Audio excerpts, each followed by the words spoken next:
Welcome to the Next Dimension Podcast, your portal to an extended reality. Every week we talk about the hottest topics in XR and let you join the discussion live on MRTV. And now, get ready for another exciting episode coming up.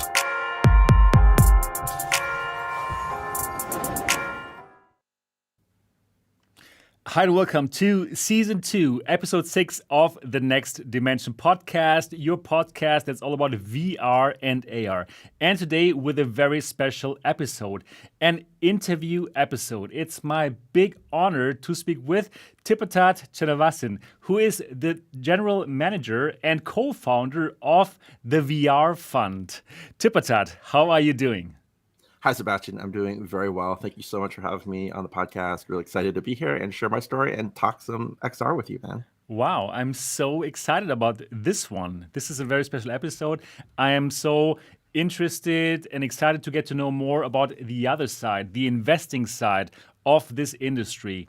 Now, to give us some context, the VR Fund is probably one of the most important venture capital companies in the XR industry. You have invested in Beat Games, Beat Saber, for example, right? And you have invested in Alchemy Games, which was acquired by Google. You have invested in Varjo, which is now conquering the business VR market, and lots of other companies. Tipatat, how did you get into this industry? What excites you about XR? Oh gosh, that's such a big question. I know. Honestly, if you trace my story all the way back, as a kid, I've just always loved animation and magic and just like the idea of, creating things and making them come to life. And honestly, I started out with just traditional animation, but then computers in the 90s, I just started playing around with early interactive games and just really started building up the sense of the digital world is where modern day magic happens, right? And that you can create anything in this digital space, whether it's animation or games or interactivity. And so almost all of my professional career, I was, creating games, art, animation. And it was really, that led me all the way through, career in different gesture computing companies, social gaming companies. And then I started my own mobile gaming company. And then, it was the Oculus Kickstarter. All right. For me too, actually. That came out. I was just everyone's always like, hey, 3D engines are great. Where's VR? And then you're like, oh, wow, this Kickstarter, and John Carmack giving it its blessing and support was like, okay, if John Carmack says this is legit, I got to check it out, right? This is legit, exactly. Yeah. So I bought it. I got on the Kickstarter and, and this the DK1. It wasn't, perfect. I hooked up to my Mac. I got really sick and I was just like, oh my gosh. But it also showed me that oh wow, consumer VR is coming and it's coming sooner than I thought.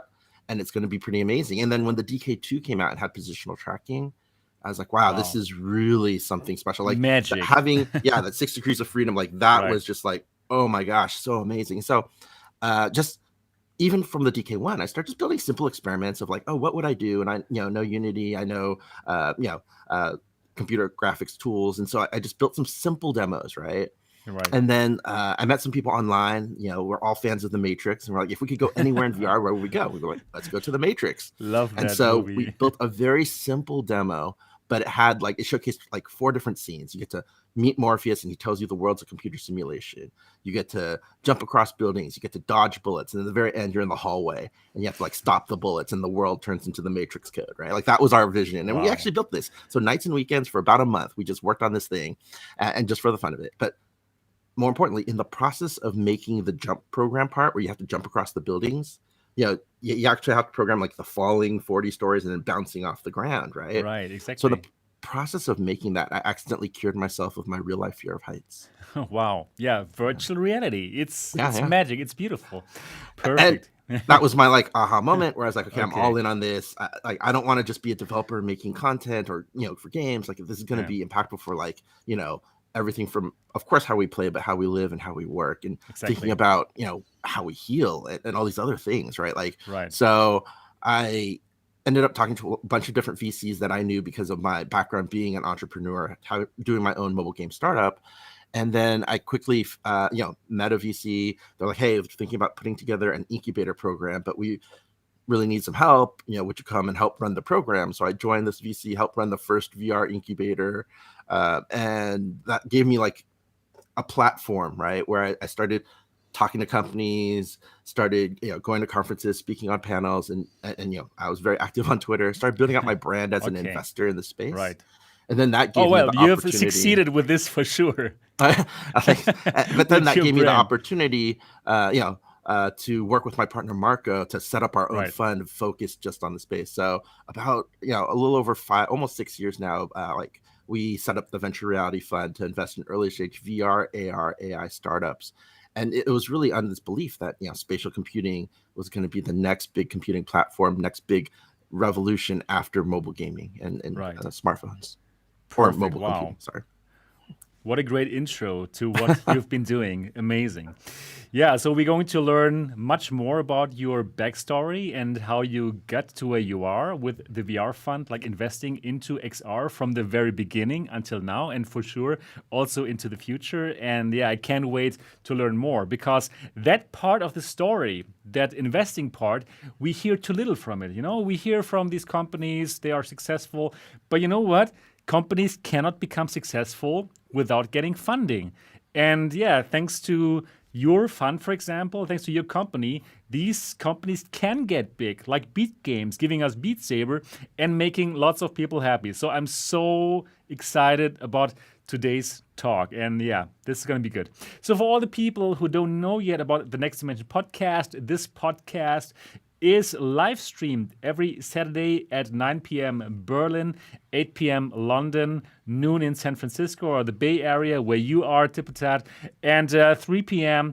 in New York City. And this is also an audio podcast. So if you want to listen to this on your commute, you can do so. And you simply can find us everywhere where you can find audio podcasts, Spotify, Google, Alexa, everywhere. And if you haven't done so yet, absolutely give us a 5-star review on iTunes. Simply get out your iPhone or your iPad, open the podcast app, look for the Next Dimension podcast, and give us a 5-star review. We would be super happy about that. All right, so interview episode, so cool. Tipatat, normally we start this show talking about our weeks, like how have our weeks been like. And now it's great and very interesting for us to find out how is the typical life of an investor, of a general manager of the VR fund. What are you doing? What is your typical work week like? Do you have like tons of pitch decks that you have to go through, or do you have to talk with your portfolio companies? Are you on the look for the next big thing? Tell us more about how does your normal work week look like? Sure. And again, a venture fund has really, like, the main focus of a venture fund is to invest in startups and return capital to our investors. And so there's always this, like, the major work is, like you mentioned, right, scouting, meeting companies, evaluating them for potential investment, then also supporting those companies that we invest in, helping them out in various ways. And and especially in the early stage, it tends to be a lot more I wouldn't want to say hands-on, but a lot more varied in terms of this kind of support we'll give. And then, of course, there's also working with our investors, and whether it's, if we're in fundraising mode, whether it's finding new investors or just supporting and talking to the current investors and making sure that their objectives are being met. So those are the main three buckets. And of course, there's always stuff like branding and getting out there and just marketing and spending time on Twitter, which at first I used to think was a time suck, but it's also very important for marketing and branding. And so so a combination of all of that, and again, it varies from week to week. Sometimes a deal's happening, so more focus is focusing on vetting and evaluating, or sometimes too, like, a portfolio company really needs a lot of help, so we'll dig in and do that. So it can vary, but that's the general gist. Honestly, I spend a lot of time in emails, just responding, and so many pitches, so many introductions, but also spend a lot of time in VR and AR and trying things out and experiencing. And I do just not just in terms of looking for investments, but being smart about what's out there. Right. Trying everything that's out on Steam, listening to podcasts like yours, and Cool, just perfect. getting out there and trying to absorb as much as I can. Okay, that's really interesting. And you just said like Twitter, you found out that it's actually very useful. And I must also say so. Before I also thought like, okay, why Twitter? But through Twitter, I got to know like that you also love the Varjo, for example. Like these small things, and also like getting these new connections. It's a very useful tool. It's dangerous though. It can be a total time. Like, don't get into too many heated yeah. Twitter arguments. Don't get into politics, please. On Twitter, I think that's gonna suck all of your time away. Put stuff out there, engage with the right people, but don't get caught up in the Twitter drama. Yeah, totally agree. So, in your last week, tell us about the VR apps or games that you probably tried. That's also something that we like to talk about. What did you do? Okay, Anything sure. exciting that you found? I mean, honestly, I won't just say in the week, but in general, what am I most excited about? Absolutely. Tell us about that. Gosh, there's a lot. Like, honestly, in terms of new hardware. So you and I, we mentioned this earlier, but the Varjo, I actually got to get the XR3, which has both AR pass-through, but also a VR mode. You play Steam at Retina resolution. And, this is actually my second Varjo headset I've owned. And it is phenomenal. Like, it's definitely one of those things where, I have the Index, I have the reverb, the HP reverb, also great. They're very good, and I still like the Quest 2. I still use the Quest 2 almost every day, right? Yeah. But man, when you put on the Varjo, it just feels like you're teleported into Half-Life Alyx and you're just walking around, and it just is jaw-dropping. It's so hard to explain to people that haven't tried it. But what I like the most about it is too, it's like people that kind of a little jaded now, they've played with the hardware for a couple of years now. They feel like, it takes a lot to get them excited. I show them the Varjo headset and it's just like, oh my gosh, the hairs on your arms stand on edge, right? Where you're just like, I didn't think I would see this so soon. I think that's what it comes down to. Like, it's like, this is the goal that we're chasing for like 5-10 years, and we can have it. It's here now. It's here now. I totally agree with you. I've seen everything. Like, I get all the headsets early, and I'm so happy that I'm in this position looking through all these headsets. But when I looked through this for the first time and booted up Half-Life Alyx, my mind was blown. And I was completely going crazy. I was so excited, It's tough to get me excited nowadays for new things because I've seen so many things in VR. But wow, it looked like photorealistic. It's really like you are in Half-Life Alyx suddenly.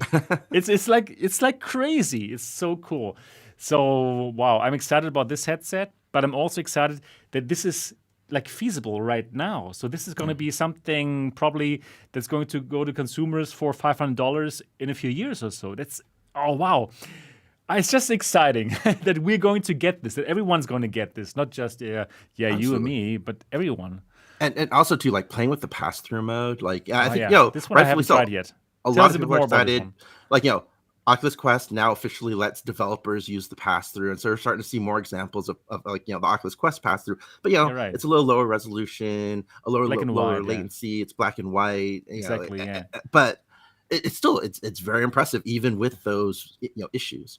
But then when you try the Varjo, right, and it looks just as good as their full resolution. It's like high resolution cameras at high frame rate, so there's very low latency, and it just looks so natural when you see your hand, when you see the room that you're in. But then you can see digital objects in it that are just rendered beautifully, and their resolution so high, and it just feels right. It just feels like this is the AR dream. Like one of the big problems, if you've got to try other AR headsets, I mean, they're still very impressive. I have tried them. Yeah. The HoloLens 2, the tracking is so good, but it's field of view or the translucency, the way the holograms, like the shimmering, the visual fidelity is just not right because of the waveguides, and you get like rainbow effects on the colors, and you're just like, a lot on the number 2, right? It's so bad actually. And it's like you get glimpses, right? But it's like looking through a pinhole, and you're like, oh man, I wish and when you put on the Varjo, you're like, oh, this is it. I mean, of course, it's bulky. It's not all in one. It has its own kind of drawbacks. But like the way I think about it is, the Vive, like when we're thinking back at when VR was first introduced, right? Like, Right. sure, it was really Oculus and the Rift had all of the kind of mind share, PSVR was coming out, but really it was the Vive, the HTC Vive made, powered by Valve, that showed, full lighthouse room scale tracking, hand tracking, So like the amazing. full experience of what it could be. Right. Like that was the like true, like, this is what VR needs to be moment.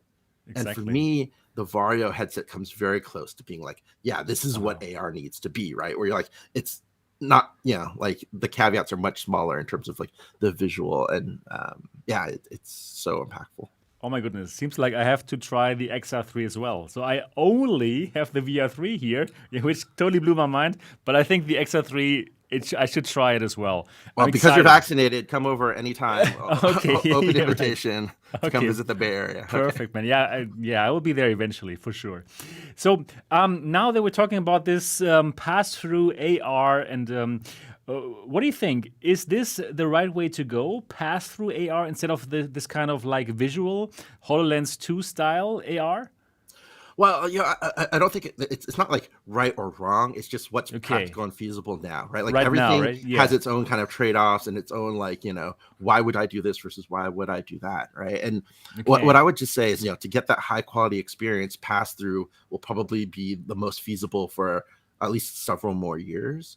And what I think is really interesting about it is, again, that you get access to it today and you don't have to wait for tomorrow. And because, right now, like waveguides and all of these other kind of the see-through systems always have these field of view or opacity or other kind of visual issues, being able to see everything as clear and interact with things, like that's really powerful. But then it starts thinking about, it pushes you to think about, okay, what are the next steps? And that's, all of the stuff that we've seen with ARK, AR Core in terms of like plane detection and understanding the room so that the 3D world can interact with the room realistically.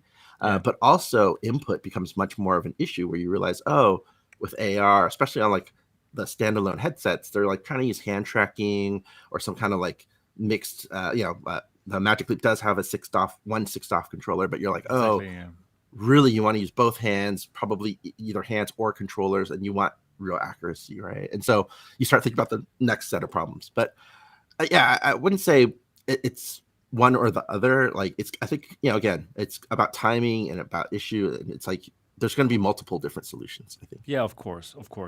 So talking about this pass-through AR, what are your thoughts about the Lynx headset? That's going to go to Kickstarter really soon. We had Stan LaRocque here on the show like 3 weeks ago talking about it. So what are your thoughts about it? It's like a standalone pass-through headset with very nice pass-through, very impressive from the videos. So what are your thoughts about that device? No, I got to meet Stan. I got to try an early demo, and I think it's very promising. Like, again, I like what they're doing, and I like, again, even though they're bringing it for the enterprise, they're not going for the super high end, and they want it all-in-one headset. It's pretty much like a higher end, like pass-through Quest is how you kind of think about it. And I think it's a good direction, and I like that there are more players stepping up to saying, hey, we need more form factors. We need to try different things out, right? And it's like they aren't just trying to make a Quest competitor. It's actually more like a HoloLens competitor, really. And so the price point that they're reaching is actually very attractive compared to what we see on the HoloLens. And I wish them all the best, and I think it's going to be a good product. Okay, cool. Yeah, I'm looking forward to try this out as well. So this is going to be super exciting for me to see another player here. Although I think it's, of course, like tough, not easy for the company, right? It's going to be really tough if they really want to get the same customers like the Quest. Wow, right? It's not easy. But I think it's smart though. Again, saying, hey, we're not competing against the Quest, we're really against the HoloLens. And again, it's a pass-through AR headset. They're not saying, hey, this is a VR headset. And so I think if you're looking at it in that lens, it can make more sense. And smart too, going after the enterprise first, right? Like I think that is where a small hardware company kind of needs to focus before they can really try to go mass market with consumer, unless they get like a super successful Kickstarter. Right, right. Yeah, let's see. Let's see how everything will go down. I'm definitely rooting for them in the Kickstarter. And I believe lots of people are excited about this. Yeah, right? New hardware, and then the Absolutely. team like very motivated. Yeah, you've met Stan. It's wow, it's going to be really interesting. Cool, cool, cool. Yeah, let's talk about what other things have you tried? So you've tried, yeah, of course you are excited about the Well, the XR3 and yeah. before we get into like more like things I've tried, since we're talking about hardware, I did want to talk Yeah, like right. one of the biggest news this week was the rumers of Oh yeah, we'll get to ByteDance, yeah, we're TikTok's owner, totally exactly. buying We're going or to get to potentially this. going to Oh buy Pico. yeah, Okay. yeah. If we're gonna get there, I We'll won't jump ship, but okay, okay, yeah. I think that's a huge announcement and Oh very yeah, important. yeah. We're going to talk about this Okay. for sure, Okay. and we're going to get into the whole metaverse and how it's going to play out. Like in your opinion, that's going to be so exciting. But Yeah, all okay. right. So in terms Yep. of this week, two other experiences I really, really liked that I've Yes. done that I think are really fantastic. So I got to try a beta of Space Pirate Arena.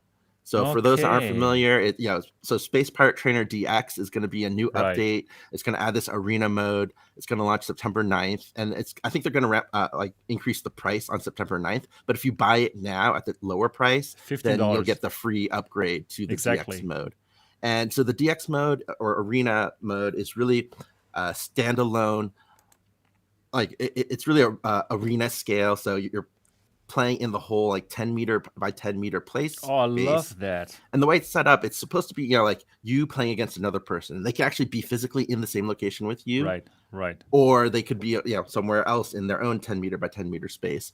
And so it's kind of like laser tag, right? It's Exactly, physical. yeah. You're walking around. You don't teleport. You actually move around in the space. And they have like love it. walls and structures and like little Yeah. windows. And you kind of have to like bob and weave. And I got to try it, but I only tried just single player. So you're playing against some bots. But even there, it was amazing. And, Wow. if anyone has What ever was played amazing? What was amazing for you? Yeah. Like really walking around in that space? Or Yes. tell us So, about it. if you've ever played like one of those free roaming location-based entertainment, Void. like VR I arcades, tried the like Void. the I loved it. Void, Yeah. zero latency, like there's so many Right. of them, right? They're great. Like the idea of so you strap on this headset, they have $100,000 tracking system. They built out these Exactly. things, they built these experiences, and you're walking around, and it hits you. Like I think the way I try to explain it best is like that idea of like VR and presence, right? Like it's not just how you see, but how you interact with the world, how you move around in the world. And as soon as you teleport or you press the button to move, your mind knows it's fake. And Exactly, it yeah. loses some of that like verisimilitude, right? And so when you're actually moving in the space, like physically walking forward, turning your body, walking over instead of pressing buttons to do that, like it multiplies the Magic. immersion factor, and it really it's just so like it's just satisfying. It just feels like Wow. I'm no like. So the way I had to do it is I don't have a 10 meter by 10 meter play space in my home, so I went to a nearby school, and you can't use the Oculus during direct sunlight, but when the sun sets, right? So you have a couple like an hour, right, of like sunset that you can play before it gets too dark. And so I went to went to the school playground when no one was there. I did the 10 by 10 meter, and then you're just like walking around. And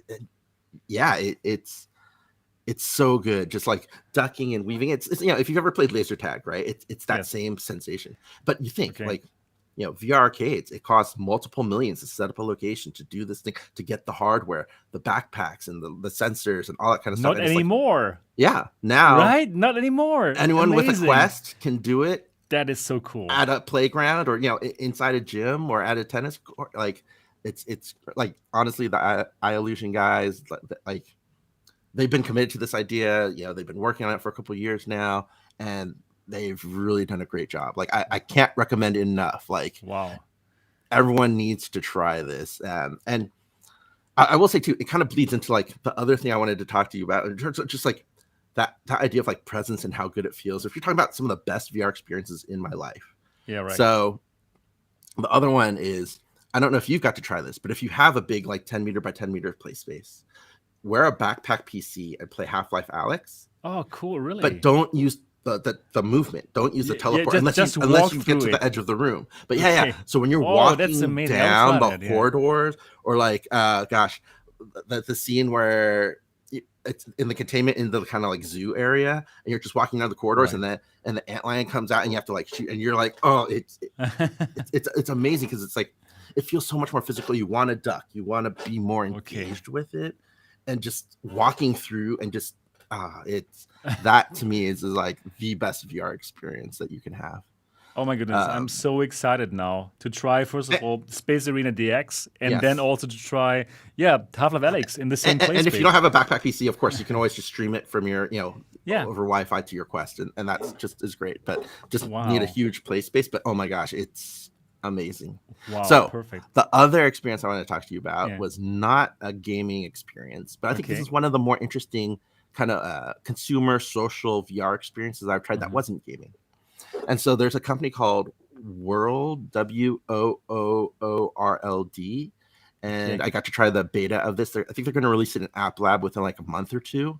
Right. And it's essentially Google Earth 3D in VR multiplayer for the Quest.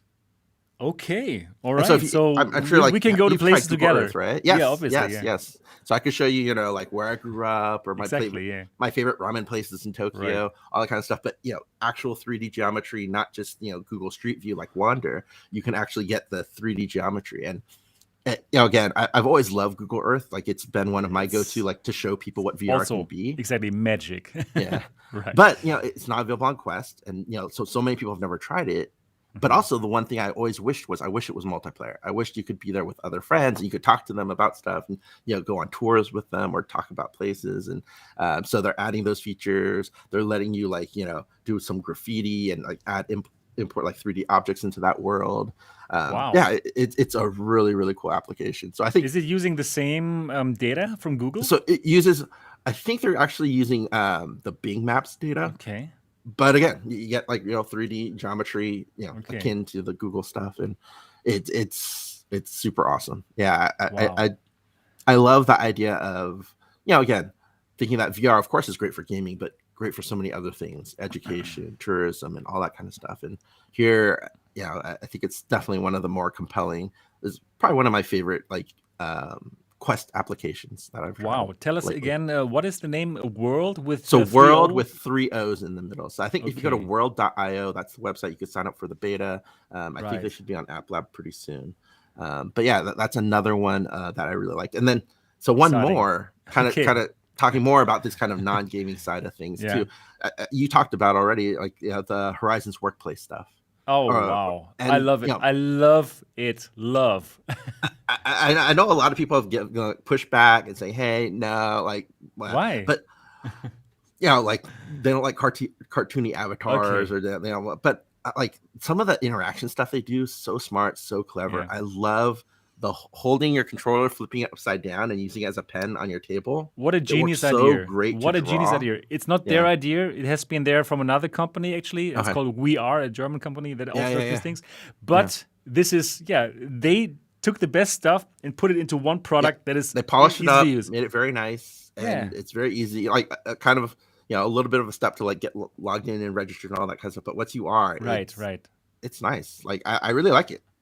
Oh man, I love it. I actually love it. And I do believe that people can work in it. So I agree with you. Probably some people will be put off by the cartoonish way of the Oculus avatars. But I must say, actually, it kind of puts you at ease when you are in a meeting room. So I also love Spatial. I really love Spatial too. It's a fantastic app. Spatial's great. Spatial is so good, and they're doing an amazing job at like making the avatars from like 5 seconds photo shoot, right? But the movements, the mimic, the facial expressions are not there yet, right? And they Oculus has done such a great job, and what really made me think this is amazing is like the mouth movements just from the audio. There's no camera involved, right? Just from the audio. It looks good. The AI makes it like so cool, and it really feels relaxing when you speak to somebody in that Workrooms, right? Yep, absolutely. And I think that's what people don't get to. Like when you actually see it, when you're in there with someone, and the movement and everything, that little expressions, it feels it's very satisfying. Right, and then the spatial audio, exactly.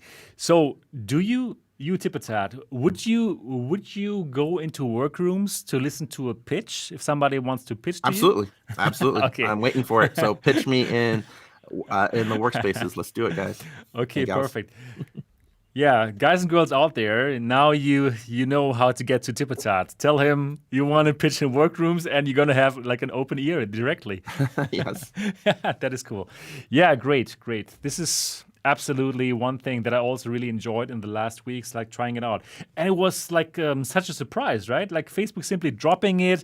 It's available to everyone, to all the areas where the Quest is being sold, even in Germany where it's not being sold because of like different reasons, right? So we're going to talk about this as well. So yeah, it's really a great app. Okay, wow, really exciting what you've been trying out, Tipatat. So you're very, very in depth into this whole VR, right? Into this whole industry, and yeah, you get to try out whatever is interesting right now. Yeah. For my week, I've been playing a game, actually an older game right now, Cyberpunk 2077. Oh, and great. yeah, it's a great game. And I haven't. Is there a played VR it. mod for it yet? Yes, that's why. Okay. I played it on my PlayStation 5, and I really thought like, wow, this must be in VR. And then actually, you can use an app called VorpX. Sure. Yeah, exactly. Right. And VorpX together with Cyberpunk works so well. I was so impressed, and it's fantastic. So the whole Cyberpunk world in VR, wow. I can just tell everyone, try it out. Do you still play video games, or is it I still play a ton of video games. I was lucky enough to get a PlayStation 5, and I've been going back and replaying the Spider-Man game. Oh, yeah, right. Exactly. And then Ghost of Tsushima just dropped, so I've been playing a little bit of that as well because that's a new upgrade. And then I played the Black Panther. I still play it way too much. I play a lot of games. Okay, cool. Right. That's good. Good that you still take time to do these kind of things. Have you tried out Cyberpunk? I played the original, not with the VR mod, but yeah, right. actually, I went through it twice, like with two different characters. Okay. But yeah, I really liked it. Like, I mean, I me too. didn't have issues on my. Fortunately, like having a nice VR PC, you can run anything, and so it ran beautifully with very few errors or glitches, and I had a good experience. So I was really impressed. Yeah. You should give it a try with VorpX. It's to be in VR in this beautiful cyber world of the future. Wow, I loved it. Really cool. Yeah, right. Okay, so now we're going to, before we get into your story, before we get into the main meat of today's talk, like talking about investing, I do want to talk about some current topics and get your idea or your opinion about these current events. So yeah, we talked about one, Space Pirate Trainer, right? You have already tried it out, and it's going to launch on the 9th of September. And just like you said, for all the people who own it right now, they will get an upgrade. So right now, you can still buy the game for $15, the Space Pirate Trainer, and then you'll get the free updates on 9th September. And then afterwards, the game is going to cost $25. Tipatat says it's worth it. Must buy. Everyone has a question on this. Okay, wow. I would say Space Pirate Trainer was already a great game, right? Like already fantastic and well worth the $15 or whatever it was. Yeah, but right. This whole new mode is a whole different game, and they could have easily charged like another $20, $30 easily would be worth it. But I love that they're putting it in as a free upgrade to current users and making this DX mode. But again, I think it's a really nice team. The developers just good people, and they care about their fans, want to take care of their fans, and I think in terms of also pushing forward what VR can be and understanding, like what I like now is there's so many different types of great VR games, right? It's not all the same type of game, right? And I would say like Beat Saber, of course, stands very special, but Job Simulator, another huge hit, Rec Room, another huge hit. Those are all of our portfolio games. They are so different from each other, right? I love Rec Room. It's amazing. Outside of our portfolio, right? Like I see like Super Hot, or now I really love Demio. I play a lot of Demio with some friends. Me too. Exactly. And these are so different, right? When people are like, a VR game needs to be this, needs to be that, or and I love that again, like the boundaries are being pushed, and we're seeing huge success in all these different areas. And I would love this category of arena scale VR games to be kind of validated by the great work that these guys are doing. So definitely, everyone that's listening, highly recommend it. Can't recommend it enough. Everyone should get it, and let's play sometime. Oh wow, I can't wait to try it out for the first time. Like I've already planned it out with a friend. Like we're going to get like a big playing space and play together in the same location and simply Nice. have fun with it. And just like you mentioned before, this actually moving with your body, it will increase the immersion by so many times. Like I've tried the Void several times and I loved it. One of my best experiences in VR, actually, right, with the Void and the Star Wars experience and all kind of stuff. So really being there and moving with your real body, wow. Again, magic. I love to mention that. And they designed it so well in terms of like making Okay. the most of the play space. Okay, and, cool. Making it so there are levels to it when you play, and Right. it's just really smart. These guys are great game designers, as already proven with Space Pirate Trainer. Exactly. And yeah. now to see them think about it in this larger scale, you're like, oh my gosh. And Wow. the other thing, when I was playing it and just thinking about it, just going back to thinking, oh yeah, like.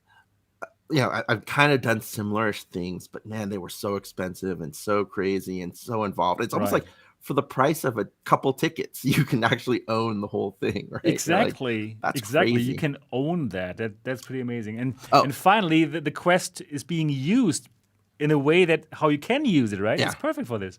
So the one thing I will say too is, so for people that don't know this, you can actually get an IR light for pretty cheap on Amazon for like $20-$30, and you can play at night. And so that could be, if you're like, oh, when can I don't have a big enough space. Well, if you have a big enough, backyard yard or something, and you wouldn't play during the day, well, at night you put a couple of these lights up, and then you can play in complete darkness because they're IR lights, and that's what the Quest uses for tracking.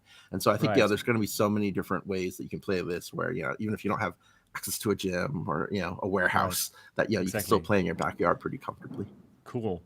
So I want to ask you about the feasibility of this, like financially. Do you think lots of people are going to pick this up? Because you just mentioned it. Probably not many people do have access to a gym, or probably many people don't have the ability or don't want to spend the money to rent this gym place or what. So on that financial part, do you think this will be a hit? Do you think people will pick this up in order to meet in real life and do this, or would probably VR arcades pick this up and make a business out of this? What are your thoughts from the financial part? Sure. I think definitely it could be a big boon for VR arcades, but also too, just thinking about how easy it is for the Quest, that you don't need a permanent setup, that you go in, you set up your Guardian, it takes less than a couple minutes, and you're like, now any playground could be that space, any basketball court, any tennis court could be that space, any underground parking structure could be that space, right? So it's like, I think, again, is it going to be a big hit? Is everyone going to play in the style? I don't know if that's going to be the case, but I think it's good enough that it should be. but I will say, that there's a big enough, industry now or consumer base where even if you're like a niche hit, it could still be multiple millions of dollars. It could be still very successful, right? So, I think it's going to be a hit. Will I think it be as big as Beat Saber? Again. Yeah, it's hard to judge if Of course. if everything was like, are you gonna be as big as Beat Saber? No, but no. even if you're not, you could still be a huge hit. Right. And so, I think at least in terms of experiences that I've tried, I would say it's definitely one of the best experiences on the Quest. And I think, a lot of people are gonna have a lot of fun. And I think that's what it comes down to, right? Yeah, exactly. So definitely pick it up. 9th of September is going to launch, and I can't wait for it, and I'm so looking forward to try it out. And I love that they are so bold of trying out something new. You can't even start that new mode if you don't have the 10 by 10 playing space. So you've tried it out, and how do you make that 10 by 10 space? Just like the normal way, right? You just go into the Guardian and you just go, but you just realize you go to the Guardian and it is a box, right? Like how big, like how wide it can. So start in the center of where you want to be and start drawing out your Guardian, and then just start getting it bigger and bigger and bigger and bigger. Wow, and bigger. That's going to be so interesting. Cool. So Space Pirate Trainer DX 9th of 2 thumbs up. September.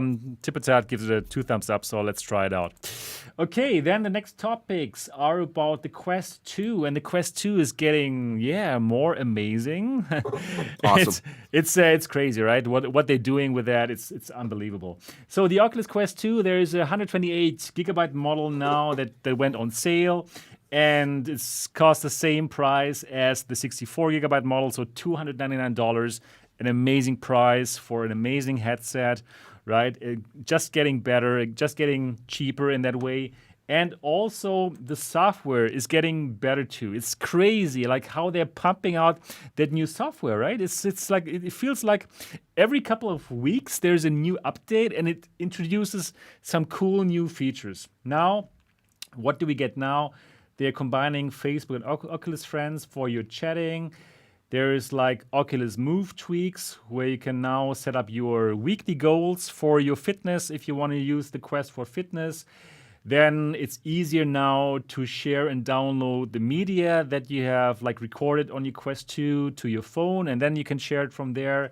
There is in-headset app gifting. It's simply getting better and better. And even for the Quest 1, it was also just like this. The Quest 1 also simply got better with all these software updates. And the same thing now for the Quest 2. So, Tipatat, I want to ask your general opinion about the Quest 2. So, on this channel, I was very, and I must say, I'm still a critic of this forced Facebook login.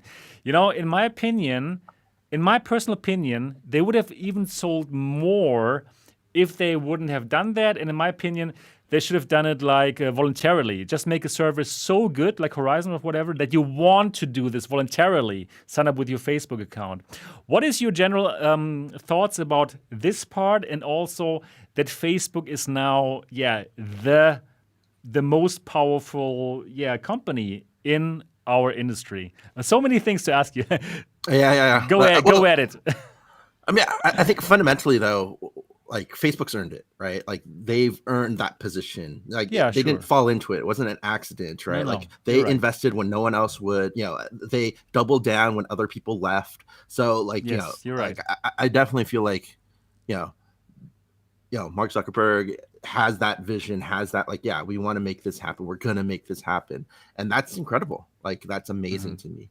I do, again, worry like, okay, will it just be them? But no, of course not, right? Like if someone succeeds big enough, then others are going to join in. And of course, I will say too, like, like especially in the tech circles, like Facebook gets the most publicity, but really like PlayStation VR already sold 5 million before even the Quest, or maybe I guess when the Quest 1 had launched, right? But so, and they've announced the PSVR 2 and that looks amazing. So I think, again, we see the Index and Valve continually selling very well. Like there's definitely a lot of other players out there, but, Facebook rightfully earns their top spot right now.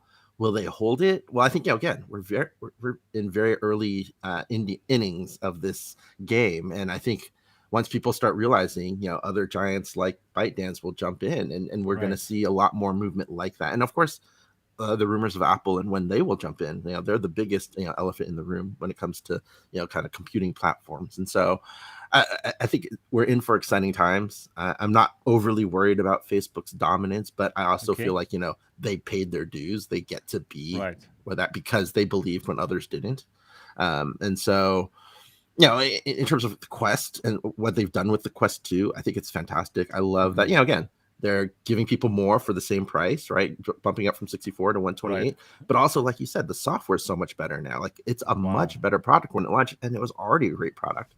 So I love that they're, committed to continue to, getting the most value out of this product, not abandoning it, not just trying to put out a new model every year just for the sake of it. I really feel like, okay, they're approaching this in the right way.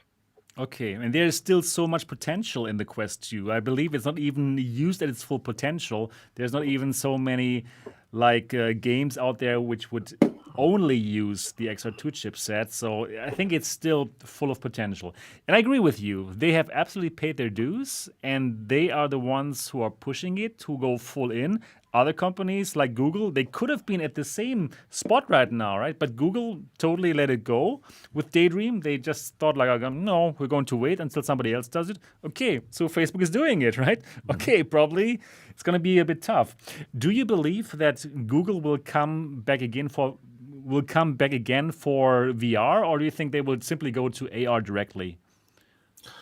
I mean, it's hard to say with a company, Okay. as big as Google. But again, they had, like you said, the Daydream. They had a Yeah. 6DoF, tracking Yeah, Daydream, and then exactly. I tried a prototype of a 6DoF with hand track controllers that were 6DoF and black and white pass through, like Oh AR pass through, no. and it was pretty good. Like, and this was years, this was Yeah. years ago. But if you don't have someone at the top that is that strong of a believer pushing it forward, Yeah. even when things are kind of not taking off as fast as some people thought, then this is where it goes. You're right. But again, if VR continues to prove itself as more than just a gaming system, right, and tends to be more of a general purpose computing platform, or again, if the metaverse really starts to come to fruition sooner rather than later, and that VR is the best way to get into the metaverse, then we'll definitely see Google and others kind of come back into it. Sure. I mean, they must, obviously, right? Again. Yeah, but I still want to talk with you a bit more about Facebook at this moment in time being like the de facto most powerful company in this, and how they also, in my opinion, do misuse their power. And actually, one of your portfolio companies had to, feel that the Your Fitness app, right? So. Basically, they didn't stand a chance because Oculus simply copied that, or Facebook copied that with Oculus Move, and then it was tough for you, right? How do you feel about this kind of things? I mean, honestly, this is just a lesson of startups and startups in general, right? Like anytime Google, Apple, anyone can kind of try to copy or do what you're doing, and you just have to either out innovate, do it better than they can do it, or pivot and move on to something else, right? Like, and this is just the nature of startups, right? Like, and especially if you're playing in the ecosystem of Facebook, right? Like, or like, okay, well, if Facebook copied your idea, well, maybe you go on somewhere else. Maybe you double down on your efforts on Steam, or you go elsewhere, right? Like that is also possible. Like, so there's lots of different moves to make, even if a big company tries to copy you. But what I think is also interesting too is like, certain ideas just don't are less copyable, or and those are the ones that are more valuable. And when I think about it, it's never about the ideas, it's always about the execution that makes a startup win, right? Got it. And I look back at and again, when you think about this, like 3D content sharing, right? Like being the repository of 3D models, right? There was a company called Sketchfab, right? And recently acquired by Epic. So Microsoft put out a competing product, right? Google put out a competing product. Both of them shuttered their products. They failed. Get it to work, they right? Totally and then, failed. Right. Sketchfab got a good, acquisition by Epic, and so part of it is like even when other people are doing it, then there's still move areas to zig when they're zagging. And the thing about large companies is they're always going to be slower, right? Because they are large companies. That's the whole thing about startups and how small teams can innovate and out innovate some of these big players. I agree, but I think for Facebook, they seem to be like super bullish and also like super fast. So companies like they don't even have the time to really like evolve or get bigger, because Facebook is doing their own thing like so fast, copying it like one by one. Like it's tough. For a small look at company, this example of like Horizon's Yeah. Workplace and Spatial, right? It's like, like, so now they're putting out a product. It's kind of competing against them. Well, what do all the other places that are doing like VR meeting companies do? And it's just like, okay, well, you either specialize or you get other parts, or again, if you've really amassed, because you've been out to the market a little longer and you have a community, like you have a little bit of a lead to kind of think, okay, well, what can you do with that, right? I still think that there's plenty of moves to be made, and a company like YUR, like I wouldn't count them out yet, just because again, Facebook copied some of their features. They have a lot of other things they are working on, and it's always too like they copy what's available. They don't copy what's down the road, right? So it's like if you are always just you're chasing the tail, you're not chasing forward. Okay, cool. So I honestly, I think again, like I know a lot of people are worried about like, is Facebook just gonna look at what you're doing and just copy it. And you're like, well, if Facebook can out execute, or not just Facebook, if anyone can out execute your idea better than you can, that's not the idea you should be working on. And there should be something else you should be doing. Perfect. Yeah. Really exciting lessons that we also learn from you from today's interview. Cool. Perfect. So now let's talk about another news item. It's the Valve Index. Yeah, it's still kind of hard. It's still selling like hotcakes, and it's still like one of the top 10 or top 5 things that are being sold by Steam, and they didn't even need to go down with the price, even though the device is already like 2 years old. What are your thoughts about the Valve Index, and what are your thoughts about like a successor of the Valve Index? Do you see it anytime soon? And is it going to be a standalone? Or what are your thoughts about where Valve needs to go first? Probably you know everything already. But honestly, Valve is a black box like Apple. Like you don't know they do. Like I know some folks there and they're super nice, but they never tell me anything. Okay, and even if you knew, you couldn't say it here. Also, it makes sense. So tell us your thoughts. I think it's phenomenal. I think, again, it just speaks to how good of a product you know Valve put out when they said, okay, we want to create a very high-end consumer product. They're like, okay, and they nailed it. Like 2 years later, people still willing to pay the full retail price for it. Yeah. Like, that's awesome. Beautiful. That's great. Beautiful. And it's a great device. I still like it. The audio is still the best audio experience. Absolutely. You know, there's so much, you know, like the Knuckles controllers are like some of the best, like, you know, in terms of design. And I like that the PlayStation VR 2 hopefully is taking some of those ideas into consideration for their controllers.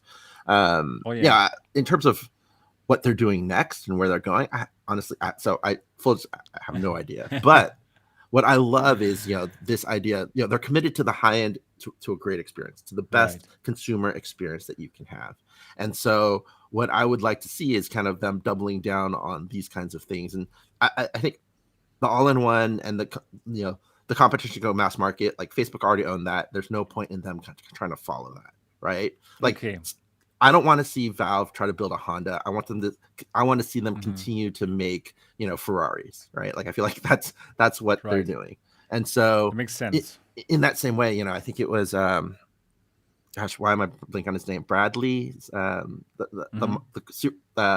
modder, the Half-Life Alex modder, that's also a YouTuber content creator. Sadly, it's Bradley. Yeah, exactly. Yeah, you're right. So he goes through the deep dive of all of the patent filings, and he's like, variable focal, that's going to be the next big, like, or multifocal will be the next big innovation in the Valve headset. And I think, you know, that could be valuable. That could be nice. You know, I think that's probably, you know, again, thinking, how do you get a more higher end experience?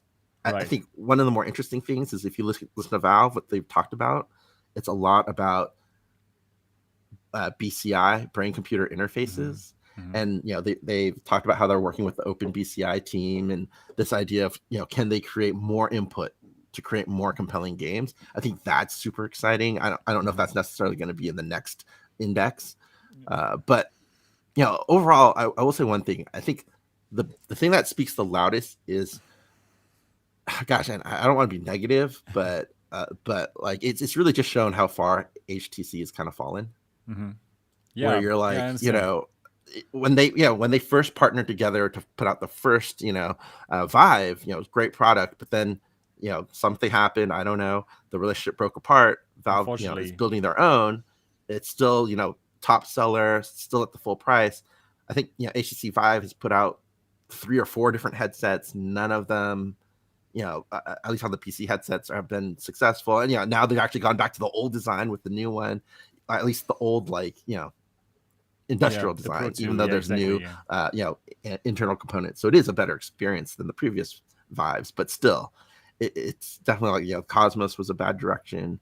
And I hear good things about the Focus 3. I haven't tried it yet. I think, you know, you've tried it. Yeah. But, you know, but just that thought of like, okay, well, would it make sense for Valve to do an all-in-one headset? Like, no, they don't have a store that works on all-in-one headset hardware unless cloud streaming was possible, or streaming from that, you know, PC was possible, or, you know, people are like, oh, well, they have the new Steam Deck and maybe you could plug in a low-powered VR headset into that, maybe. But honestly, like, I don't care about any of that. Like, I'd Okay. rather have Valve pushing at the high PCVR end, headset. thinking about High BCI, end. thinking about like Okay. more input. Like, I would love to see, especially the Steam tracking. This is the one thing I will give HTC credit for. They have been pushing for like cameras to get the mouth tracking. Right. More Agreed. trying to get out a new version of the Vive trackers so people can do full body tracking. And if you've ever seen a breakdance battle in VR chat, then like Yeah, there's it's still cool. so much cool stuff to be out there, right? Absolutely. And so Absolutely. I hope that Valve continues to push on the high end of consumer PC and let the Facebooks and others kind of push Right. for the mass market McDonald's of VR. Yeah, probably they will go that route. I agree. And yeah, I also agree. If they would do a standalone headset, they wouldn't have a store unless they would bring the Steam VR library to the cloud. It's absolutely possible. I've tried some cloud XR stuff like Plutosphere. It works beautifully. I was actually surprised how well the cloud XR works. But I believe that So right now even it's in probably a bit- Germany, even in Germany, yeah. the streaming worked well for you? Yeah, it worked well. I was using. They are coming from AWS, from the local German AWS. So yeah, I have under 20 milliseconds of delay, so it worked perfectly fine. So I think they would be kind of ready for kind of cloud stuff. Yeah, but probably still not enough people have the fast connections. Probably in the US you have. I don't know. Here in Germany it's just okay-ish. No, I mean, I think it's really going to need 5G and the Okay, extra low you're right. latency of 5G to make it like mainstream. Like, I think, again, very specific people and especially people that aren't too like motion sickness prone, they could probably deal with it. But I think to make it something like mass market, I think we'll definitely need lower latency connect than what we got. Yeah, right. So when do you think are we going to get our VR experiences from the 5G cloud? How many years is it away in your opinion? I mean, again, it'll vary by region. Yeah, right. Like city by city. But I think like in like at least 1 to 2 years is my thought. So early, amazing! I'm looking forward to that future. Well, again, it depends on which major city you're in. But I think I was reading somewhere in China, it's like the majority of their cities are already wired for 5G. Or in Korea, they could probably do it right now. Yeah, in Korea, right? So. But I think at least when I think about the U.S. and the major U.S. markets, I think 1 to 2 years, hopefully, because again, it's not just about the 5G. It's like Plutosphere and other. It's like they have to develop the software that takes full advantage of that stack as well. Right. And so I think we're gonna see it, but has to be. What I was thinking about is like you're building the foundation. You have to have the 5G pipe. Then you have the software guys build on top of that, right? And you have the protocols and then the apps, right? So take some time to build up, even when you have 5G, fully deployed, which I don't think it's still readily available for everyone. Okay, let's say in 2 years we're going to have it, and I'm looking forward to that. Half-Life Alex on Quest. yeah, of course, absolutely. I tried it here; it works perfectly fine. Very cool. The Plutosphere is very impressive. Those guys are. It is pretty. They are going for it. I like it. So talking about the Valve Index and talking about PCVR, lots of people say PCVR is dead because the Quest is so successful. But you're shaking your head. So tell us about your opinion about PCVR. Does it have a future? I mean, it's going to the cloud, right? Is mobile gaming, because mobile gaming is a bigger market, does that make console gaming and PC gaming dead? No. I love that right? Comparison. Exactly. It's big enough. It's not one or the other, right? Like there's enough for all, and they're different styles. And I play both PC and I play both mobile gaming, just like I play console gaming, PC gaming, mobile gaming, right? Like, I think part of it comes from this, like, when you're talking to developers, what should you focus on, right? And you're like, okay, well, your best chance of success would be on Quest, but of course, just like on console, right? Like going through and getting approval from the developers of the consoles are pretty hard. Getting like a Sony PlayStation dev kit is not the easiest thing. And it's like, it's easier to just put something out on Steam. So, there's always that kind of balance of like figuring out, what's the right thing if you're a small startup that doesn't have a lot of funding. And so, I do feel like it is silly, again, in terms of like, don't spend time engaging on weird Twitter, feuds. Yeah. Like, makes sense. To me, it's like a non-issue. It's not even something that you would want. Like, there are still huge successful games on PCVR, right? Yeah, like that can launch, and there will be more. But probably because of the PSVR 2 even more, Yeah. because people now will put more energy into it again, right? And also too, like we see it too in the Steam data. Like some of the largest percentage of PCVR players are actually Quest players, right? And so you can use the Quest for PCVR. And so many people do. And so in that way, right? Like, are there more hits, like more games on mobile or all-in-one VR that are successful? Right. Yes, but that doesn't mean there won't be successes on PCVR. Okay, got it. So, talking about PCVR, I need to geek out with you about the Varjo again. I mean, we did already talk about it in the beginning, but boy, is that amazing. So, for all people who don't know that yet, Varjo is a company that is doing like high-end VR headsets, actually for business applications. The newest headsets are the VR3 and the XR3. Both high-end headsets. One does have that perfect pass-through that I haven't checked out, but that Tipatat was talking in the beginning of our show. And the VR3 is simply that super high-end VR headset with that super high resolution. They have actually 2 screens for each eye in the middle, in the focus area. They have like such a high pixel per degree that it's actually like the real world. It's mind-blowing. And around that, they have a 2800 by 2700 display, which is also by itself already better than everything that's on the market. Like when you play Steam VR games, which I did, it is just like blowing you away. So I've had the device here in order to check it out for business. Yeah, but I played games with it. Come on, Tipatat, you also played games with it. Admit it. Yeah, absolutely. You're right. So what I want to ask you, we all know it makes sense for business, right? If you work on high-end CAD models, if you need perfect eye tracking, it makes so much sense. So that price of like $4,000 with that $800 fee per year, it makes sense for businesses because they don't need the real machines. They can have everything in VR, and that kind of investment, it will pay out very soon for these big companies. But people who are watching this podcast, they are excited about a consumer version. And I want to ask you, would it make sense to make a version for consumers? And what do you think would be a price that consumers would still pay for that?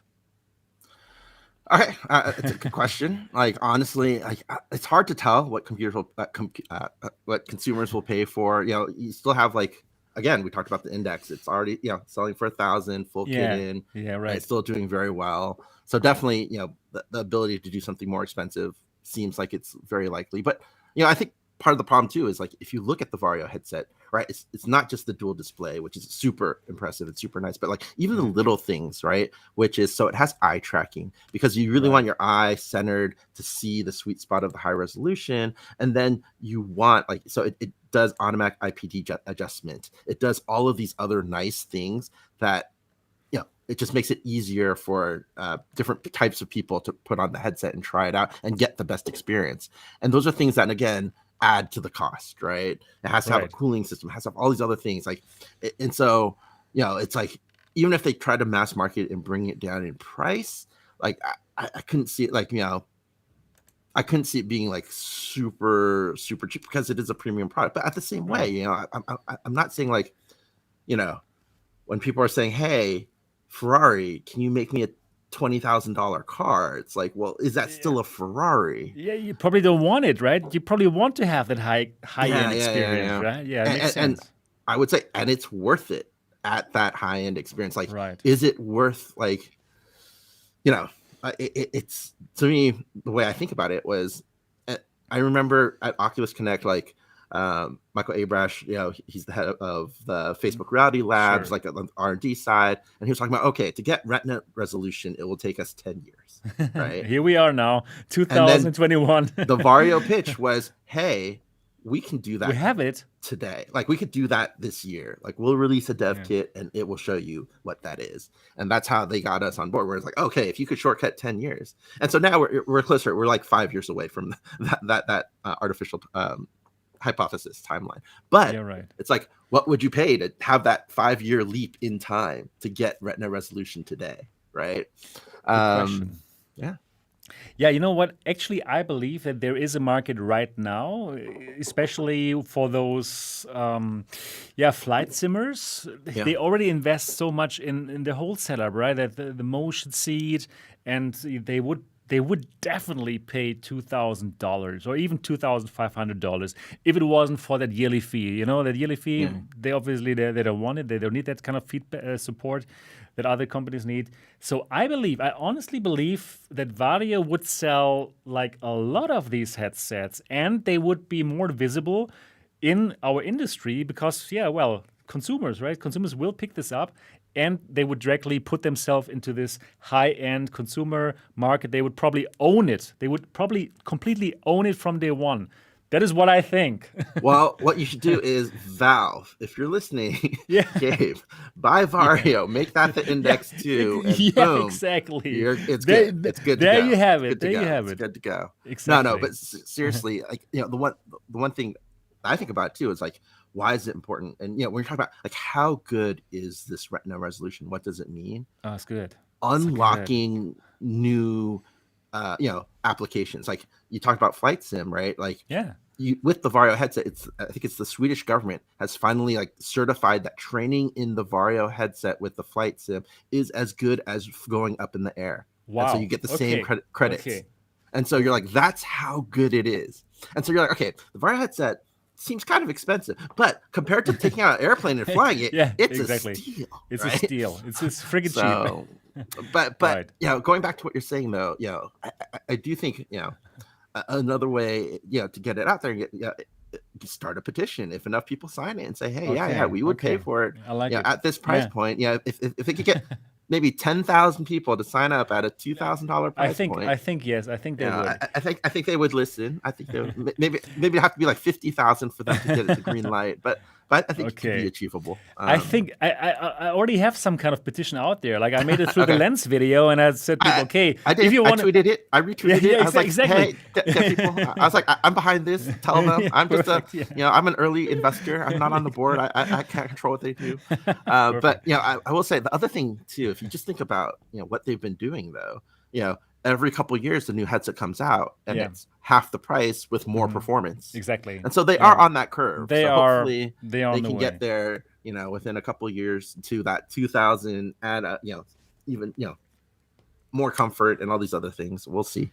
Yeah, but I do think that video that you also shared on your Twitter, it did send a very clear message to Vario because it is like one of my best videos. Like I think like 170,000 views and lots of likes, and people are writing, yeah, take my money, like going crazy, Yeah. So I think they got the message. Vario, if you're watching this, and I know you're watching this, we want it. We want it for consumers. Tipatat and me, well, we have it, and it's just so nice, right? And then when you go back to the normal headsets, suddenly you get to see, oh, there are pixels.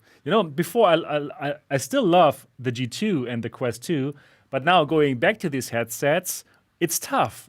Because I've seen that super high resolution, I will say it is one of those things though where it is like if the game's good enough, it kind of like goes through it, like you just get like sucked into the game, like even if it was like like growing up, we just watched stuff on low fidelity or whatever, fuzzy CRT screens, and Right, it was good. right. And of course, it can be better. It's hard to go back sometimes, but Exactly, some yeah. things just translate. I still watch a lot of content on my mobile phone. It's Sure, like the tiny sure. little screen. Yeah, you're But right. but I hear Sure. what you're saying though. I hear what you're saying, and I definitely like. It is a joy though to have people come in and let them try the Vario headset and have them experience it, and it's like, especially for people that have been a little jaded, to be like, oh my gosh, no, VR still can blow minds and can still impress, and it's Exactly. super cool to see. Exactly. Perfect. So let's talk about another really exciting, interesting topic, and I can't wait to hear what you think about it. So we're going to talk about TikTok, the owner of TikTok, ByteDance, probably going to take over Pico, which is a VR headset maker from China. They are very successful in China, and they have just released the new headset, which is basically the Quest 2 of China or of Asia. Not available in the West. In the West, is going to be the Pico Neo 3 Pro, which is like going to be sold to enterprises. And Tipatat, I want to hear about your opinion. What does it mean for the market? Do you believe that probably ByteDance, like a powerful company, just like Facebook it is in the West, right? With the same deep pockets, do you think that probably Pico is going to try to get to the West as well for the consumer market? Or is it more like a strategic investment to get to AR and to get to the tracking and just like the same thing that Facebook did with Oculus? What are your thoughts about TikTok probably going to take over Pico? No, I think this is actually one of those huge moments that, like, if it happens, just like how Facebook bought Oculus, like, we wouldn't be here. In that same way, like, you think about it, in China, it hasn't happened because Facebook can't operate there, right?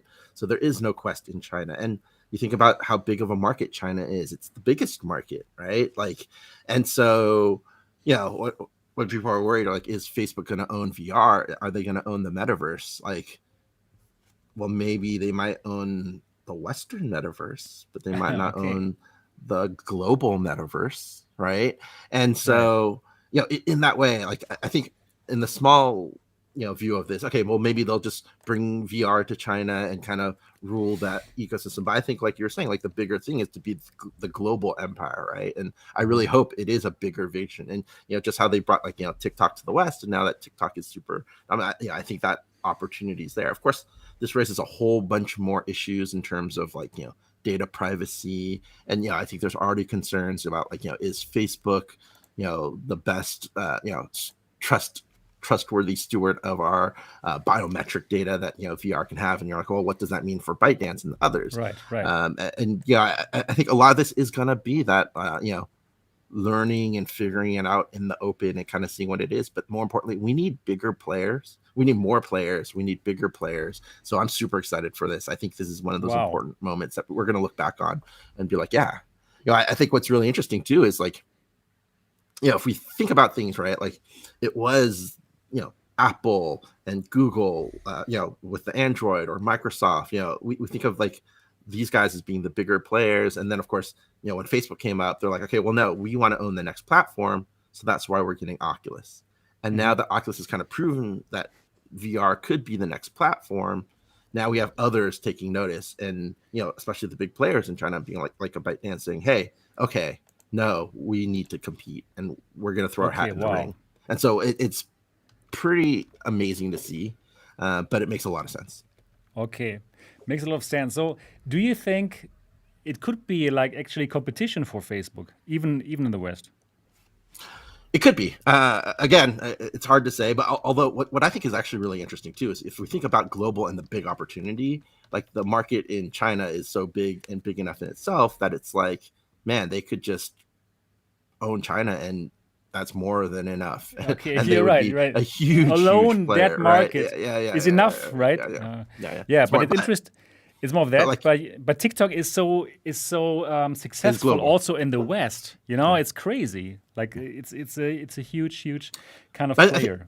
It's also telling, though, that they have this ambition where they're like, okay, you know what? Like, we're going after, they're not trying to compete against Snap and just build a little, like, AR competitor, like, Lens, thing on the AR side, like a companion app to TikTok.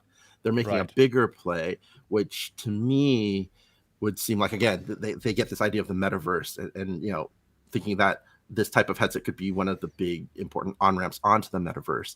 And I think that would be the right play. I know what's interesting too is, like, right now in the West, especially because of, Mark Zuckerberg and how they talk about Facebook, but also Roblox, people are talking about metaverse. But in China, like, from what I've been hearing, they're talking about even more, and they've been talking about for longer even about, like, how important this metaverse is and how important they need to be a part of it and get control of it.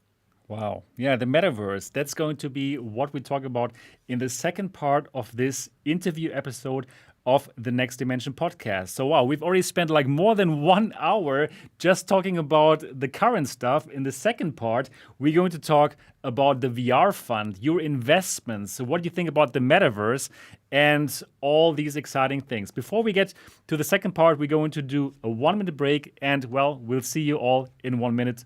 Until then.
Okay.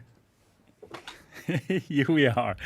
And we're back here for the second part of today's interview episode with Tipatat Chennavasin, the general manager and co-founder of the Venture Reality Fund. Now, in the first part, we talked about current topics, which was exciting and already way longer than I thought we would talk about this. And now we're going to get deeper into the investment side of our favorite industry, with Tipatat being one of the major players. So if you are a budding entrepreneur and, you are in the XR space or AI space, not only that, right, probably also crypto actually, you can probably talk with Tipatat about that and, give him your best pitch in Horizon Workrooms. I will say we aren't doing crypto. Oh, you do a bit with Theta, right? A bit. So they actually started as an immersive project that pivoted to crypto, but we don't specifically seek out crypto and blockchain. Unless they have like a VR, AR, AI angle. Yeah, well, there are some, right? Like there Somnium definitely Space, are Decentraland or something. Yeah. There's lots of things going on. And like you said, with Theta as well, right? But it wouldn't be like a pure... Okay, so you are into XR, into our favorite industry. Perfect. So we got to know already a bit about how you got into it. But again, so you started with a mobile, with producing content, right? Tell us a bit more about this, and tell us a bit more how you got into the investment side, because it's quite a different thing. Sure. I think part of it too was just understanding the entrepreneurial world. So I'd always worked for startups, but for the most part, I was more like on the art side, the product side, the development side, R&D side, all these other things. And it wasn't really until I tried to do my own mobile game startup with a good college friend of mine. We jumped in. We learned about the whole startup fundraising, talking to investors. We did an incubator accelerator program. So, we kind of understood the early stage entrepreneurship. And then that gave me, kind of the knowledge and understanding that when I made the jump to like the VC side of things, I brought with me, technical understanding of VR and AR technologies, because I'd used them my whole career, but also understanding of, working with the startup world, how to talk to both VCs, but also other startup entrepreneurs. Okay, great. So what excites you about being an investor in the XR space? So you've already told us about your first moments in VR and how that was that transformative moment for you, where you thought like, okay, this is the future. But now, tell me, what excites you about investing into companies now, into budding companies? And what is your vision for these companies, or in general, for your work as the guy who funds those companies? Well, it's not just me. Again, the of course, it's me and my partner Marco. Right. Exactly, sure, and the team behind you, of course. And also too, there's a lot of other great investors that we co-invest in this space, right? Yeah. So there's, I think, a lot of people that are excited for VR and AR. But I definitely love being at the vanguard and kind of, when you're talking about like what is really interesting or what's exciting about what I get to do, like first and foremost, it's talking to other investors, talking to other entrepreneurs and founders, Okay. and trying to help them, right? Like I think that's the end of the day, is that we're just trying to make XR happen sooner rather than later, right? And we're trying to make it in the best way possible. I think right now too, there's a lot of debate about Metaverse. Is it good? Is it bad? And we have these debates too with VR. Is it good? Is it bad? And I feel like, okay, well, by picking and choosing companies to invest in, I can help drive that, not the conversation, but the actuality of it, right? And pushing it into the direction I think can make the most sense. Like, like I said, right? Like my aha moment for VR was that it's more than gaming. And so we've made almost as many investments in healthcare companies as we have in VR and gaming companies, right, with the fund. And actually a majority of our investments have been on the enterprise side. And so seeing things like in the training and like I know you're going to ask me this later, but like everyone always asks like, what's your favorite company? It's like so hard to pick because they're all so different, but they're all doing such impactful work. Whether again, a company like Beat Saber showing what a successful VR game can be, but also helping hundreds of thousands of people lose weight. Like so many people are getting fit and healthy by playing Beat Saber. It's phenomenal, right? But we also had a company, they're called Apprentice, and they create an AR solution for life science laboratories for pharmaceutical companies. Okay. And we invested in them like 3 or 4 years ago. When COVID happened, all of a sudden they went from being something that's nice to have to, we needed it yesterday. And they helped fast track some of the COVID vaccines.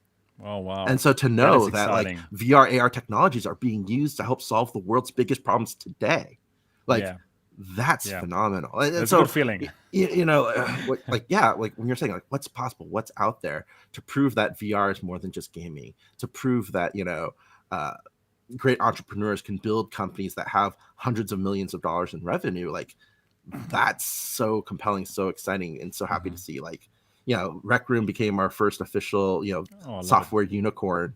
And, in a fund, you're lucky to have one in the first 10 years and, halfway through the life cycle of the fund. It's like 5 years into VR, we have, a VR software unicorn, right? Like that's amazing. Yeah, that's congratulations to that. Here's your portfolio. Here's your website. And that's just some of them. Like we have more that we can't announce. Okay, wow. But we've done over 40 who knows? investments. Yes. We've done over 40 investments. And again, a wide range of course, gaming, but also things like, all sorts of different things like AR solutions for, pharma labs, for AR, for automobile navigation. Some of the healthcare companies are doing some of the most like potentially world-changing work where they could democratize high quality healthcare for everyone. Like it's so cool to see all these different areas where VR and AR could be used. And I think what's shocking to me is 5-6 years ago, right? Like, when I did that thing, I was like, this could happen. And now I've gotten very fortunate to back teams that are making it happen and showing that yes, VR AR can change the world in these positive ways. And I love it. And it's even like viable financially. Like for example, right? Like Facebook acquiring Beat Games or Google acquiring Alchemy Labs. These are exits which are probably very nice, especially if you're an early investor, right? And even if they didn't even if they didn't exit, the revenue that they were making made them highly profitable companies. Yeah, of course, right? Exactly. But Beat Saber made over 180 million in 3 years. That's amazing. And you're like, okay, and this is off a small. This was like really right when the Quest 1 had launched and Quest 2, or Quest 1 had been out, but the Quest 2 was barely out yet. And they'd already sold a ton on PCVR, a ton on PlayStation VR. And so, it's like VR is a place where entrepreneurs can be very successful. And it's super exciting. Great. I want to ask you, what kind of stage do you normally invest in companies? So if I just have... the first version of my app or whatever I do, is it the right time to go to you? Or what stage are you investing in? What kind of sums do you invest in normally? Sure. So we're seed and Series A investors. And so that typically means like, your first institutional round, we'll do checks anywhere from like $500,000 up to $1 million, maybe more, maybe less, depending. And we like to always bring co-investors into the round with us. Okay. I think one of the things that you'll see, in terms of when we invest, it's kind of changing as the market changes as well, right? Like think about when we first started the fund, it was before the Oculus Rift had even launched, before the PlayStation VR had launched, right? So, we had to take very early bets, not knowing what would happen. But now it's like, okay, like even a company like Beat Saber, we didn't get involved until after they had done their first launch. Like they already had built out the game pretty much and were ready to launch when we finally met them. And we're like, hey, do you need help? But what's really interesting too, though, is like, so you approached them? Oh yeah. A lot of times, right? Like it's a combination, right? Like sometimes we get intros, sometimes But what's really interesting is, kind of thinking about where we're at the ecosystem. It's like we're not at that point. Like, don't come to me with like a pitch deck and an idea and saying, hey, I want to build my first VR startup with you. You need more. Give me some money. Right. It's like, no. Like, there are people out there like making stuff, putting out in the store, showing success. So it's like, why would I give money to you versus, hey, there's already a team that already self-published, already made $1 million in the Quest store. Why shouldn't they get the money, right? Like it's always about traction. Traction is the word, right, in VC or in investing. And also, it makes sense. Like, it takes so little to make a game or a VR product comparatively, right? Like back in the day, you need a lot of capital to start your business, but now it's like, the tools are free, at least to do early development on, you can access the Quest is the dev kit, which is great. Like, if it was a console, it'd be like, okay, well, yeah, sure, there's the console, but then you have to pay $10K for a dev kit or something like that, right? Like now it's like, okay, if you got $299, you have the VR Quest dev kit, right? Right. And then there are, and even though there could be, it's harder to work with some of the the platform guys. There are alternative ways, whether it's early access on Steam or using side quests or App Lab. There are ways of getting there quicker before getting final App Store approval. And so, showing that traction is much more viable and feasible. That makes sense. And so, yeah. I was going to say too, and then on the enterprise side too, right? Like it's like if you're building something, I still get this a lot because there are a lot of new people that are coming to VR that just tried the Quest and are coming to it new and haven't really realized that people have been working on this, like trying to bring products to market for the last 5 years, if not longer, right? And so a lot of times too, it's a little bit of, okay, well, if you're building something, you think that enterprises value it, get those paid pilots, show that what you're building is really valuable enough that they'll pay even at the pilot stage. And then once you start converting those pilots, then you start talking to, more like VCs like me. Now, of course, that makes sense. There are earlier stage, they're like pre-seed VCs, right? Or angel investors, right? Or there's also incubators, family, and accelerator programs. Fools, and friends. yes. But the very early ones. I think it always is. It's funny though. I get so much pushback of like, oh well, I don't have rich uncles. I'm like, well, at the same time, have you, if you ever worked for someone, your boss, like, have they seen the good work? Do they believe in you? Could they vouch for you? Right? Like, there's so many different ways to expand your network beyond your family and friends. Yeah, right. That makes sense. And it's not only money, right? I mean, money is one part, but I believe that you're giving those companies much more. Could you probably talk a bit more about that? Yeah, no, and again, I think this is what separates us from a lot of other money that's out there. Both me and my partner Marco, we have experience being entrepreneurs ourselves. He's been CEO and CFO of major companies. He's bought startups. That's actually how I met him, when he bought my startup. But he's also sold startups as well, or big companies as well. And again, like I said, like I'll probably be one of the few VCs that you'll meet that have used Unity professionally, that has used Maya, that knows 3D and all this kind of the workflow and the tool chain. And although I haven't used it professionally in half a decade now, but I still understand. I still speak this more. And honestly, like how we help companies, of course, the capital comes first. Advice, sure. Understanding what other people are doing in the space, knowledge. Like we track and are aware of so many companies. Like we've talked to over 6,000 companies in the space. We continually talk to the major players. We also talk to other investors, so we know what people are looking for, what you need to get ready to raise your next round. We can help you there. But also, other large companies, Fortune 500s, are looking to work with VR companies, AR companies, need different technologies. We're often advising on those matters as well. And then, honestly too, like my experience, like one of our startups, they needed art assets. I even provided 3D art assets just because I love Wow. making 3D Okay. models in You're VR. very hands-on. So like we can be whatever you Yeah. guys need, but we don't force it, right? It's always whatever Okay. the entrepreneur needs. And I think fundamentally too, just trying to figure out like, a lot of times where I feel like the most help happens is, startups get so focused, and you have to be focused on your customer and focus on your product. But a lot of times the BD side stuff, knowing who to partner with, who to work with, what to build, what is out there to build versus what is out there to use. Like we have a really good eye on those kinds of things. Right. And then also there's the network, since you said like you speak with so many people, and then probably you just know, okay, this is the right person to talk to, and then you'll connect them, and well, that might make the difference for the company, right? So networking is perfect, of course. Very And definitely, important. one of the things I will say too, like, whether we invest or not, we're trying to help this whole ecosystem. So, if we can be helpful, don't hesitate to reach out. Okay, cool.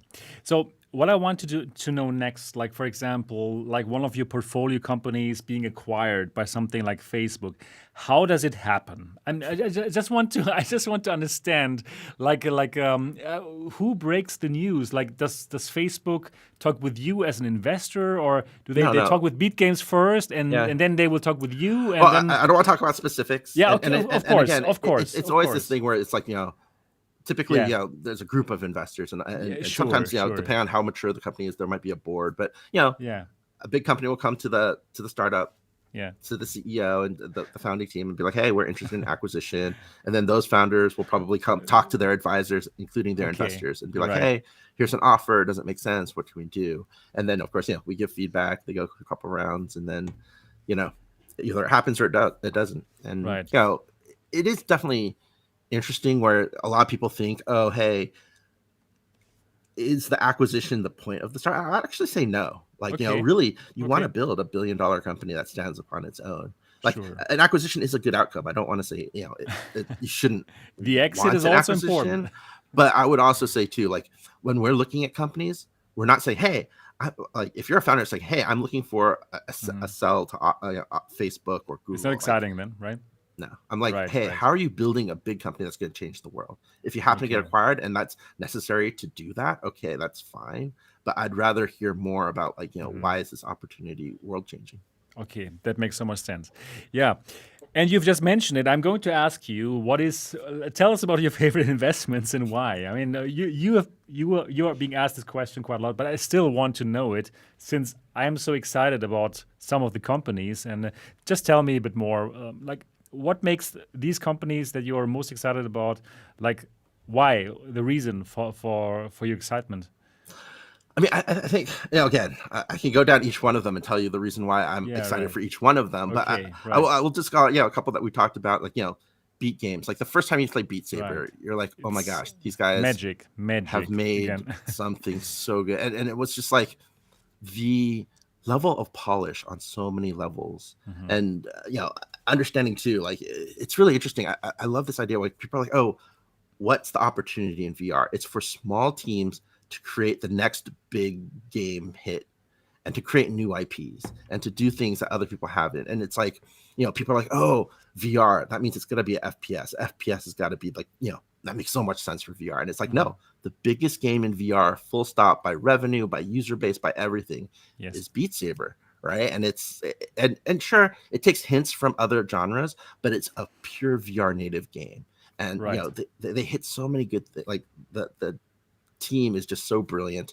And like in terms of it's almost as it's super fun to watch, but even more fun to play. Like they nailed that concept so well. And of course, the easy to learn, hard to master.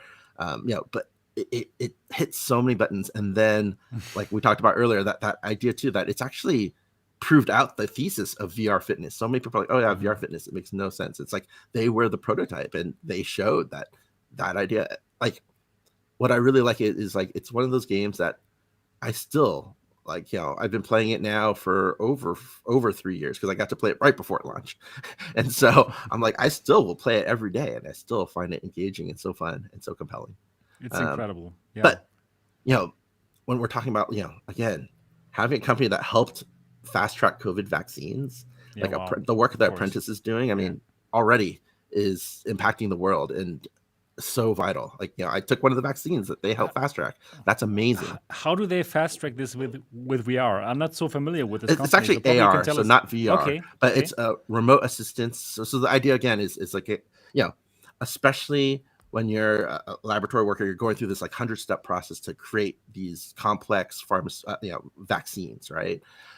What ends up happening is, especially during COVID, during the lockdown, like, they had to go like minimum capacity, can have full staff because can't have all the people in there. And so, they had to communicate with people in the outside world. They had to see what they're doing. They had to know what step they're working on. And so they brought, all this technology, including AR, into this to make sure that the process flows much more efficiently, is much more smoother and error prone. And so that's the kind of work that they're doing. It's really amazing. Wow. Check out apprentice.io. But again, like it's tough to say, like, every single one of these companies that I've invested in, I feel like that so many of them have these like similar-ish great stories. So I could talk too long about the companies, but I think okay, they're just two. I'll stop right there. Right. Okay. So if a company wants to become one of your portfolio companies, so how to get in front of you, how to get your attention. So for sure, let's say there is a company, they already have traction. They have to have traction. It's not about having an idea. They have the product already. They have already received some traction. They can show you what they have built, interest people, and it might become something exciting. How to get in front of your eyeballs? I mean, of course, always feel free to reach out to me. I'm Tipatat, Tipat, at thevrfund.com, or, at Tipatat on Twitter. I think my DMs are open. But, honestly, like you're saying, traction, right? Like, go out there, like launch on Steam, get on early access, launch on, App Lab, get out there, or, do those things like, have a really impressive demo that gets, really that gets Twitter excited, that gets Reddit excited, or do the same kind of thing where you're like with in terms of getting people excited about what you're working on, whether it's through a successful Kickstarter campaign or all these other things. Like, those are ways where if I see that happen, I'll probably reach out to you. Okay. But all right, that makes sense. But again, even if it's early, I'm always open to give advice and give feedback. So even if you're not ready at that stage, but you just want to chat, hopefully, depending on my timing, but I'll usually try to make the time. One of the things I will say too is, it's also true to like a warm introduction, Of course, that makes sense. So, like, one of the things I would say is, like, they're great Discord communities for VR developers, other VR developers. Like, that's actually how I first learned about Beat Saber. But then, there's also just honestly make something good. Make something great. Make something great with traction, and Tipatat is going to find you. Yes. Yeah, right. And about the location of the startup, now it doesn't matter anymore, right? You don't need to be in the valley in order to get your attention. You can be in Prague. You can make a game. It doesn't matter, right? At this moment in time, it doesn't matter where you are. Is it like this? Yeah, it really doesn't matter. I mean, there are things that, again, it's always easier if you're in the valley and you're in one of the like tech hot spots. But again, what I love about the Beat Saber story is, like, it really doesn't matter. Yeah. Like, right. You can 3 people from the Czech Republic could create the most important game in VR, right? Wow. Like, that's awesome. That's perfect. And from first meeting you to making the deal, how long does it normally take? The due diligence and all the stuff, how long? It really varies, and again, it just depends on how much you have already. It's like, okay, if you guys have less stuff, we might have to dive a little deeper in terms of like the technical due diligence and some of that stuff. But a lot of times, I would say like the typical deal, especially if there are no terms, we have to kind of set up the terms, you have to negotiate, all of that kind of stuff. It can take like a month-ish. Okay. But if everything's good to go, or if things are pretty simple, like, it could be streamlined within like a week or two. Like, it's possible. Okay. But we've also seen stuff draw out where it's like, okay, like, people are trying to put a round together, and it can take 6 months, even a year. I've seen rounds take a long time. So it's flexible. It depends. Like, there is no right answer, but we can move as fast as you need. Is what I would say. Well, that's interesting. That's the nice thing about like a fund that's really just 2 folks. Yeah, exactly. You're very flexible.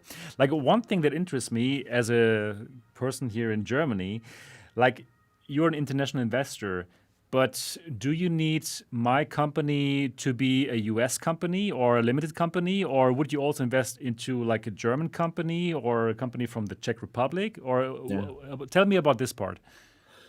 We're flexible. I mean, some VCs Yeah. would prefer, and again, there are certain corporate domains or country domains we probably wouldn't invest in. Okay. Uh, but like generally, Yeah. it's less of an issue nowadays. One of the Okay. things that we do like to see is like, and this is for us in particular, but we're Right. not experts in the legal governance of Germany. corporate laws in Germany, Yeah, and so makes we'd sense. like a smart like German investor to be like a local investor to be like, hey, they're there, they Okay. understand, and so that helps kind of the situation. So when we've Right. done investments in other countries like Finland, we like to team up with like a good Finnish VC or something like that. Oh, that makes sense. So they know everything in Finland, and then you are confident to co-invest. Yeah. Okay. Okay. That makes so much sense. Cool. Yeah, so interesting. And now I want to hear your vision for the future. I want Well, to talk that's with pretty you. broad. Yeah, I know, but I'm going to get more into detail. So right now we're here with our HoloLenses 2, or with the Lynx, or with the Varjo XR3. Very exciting devices.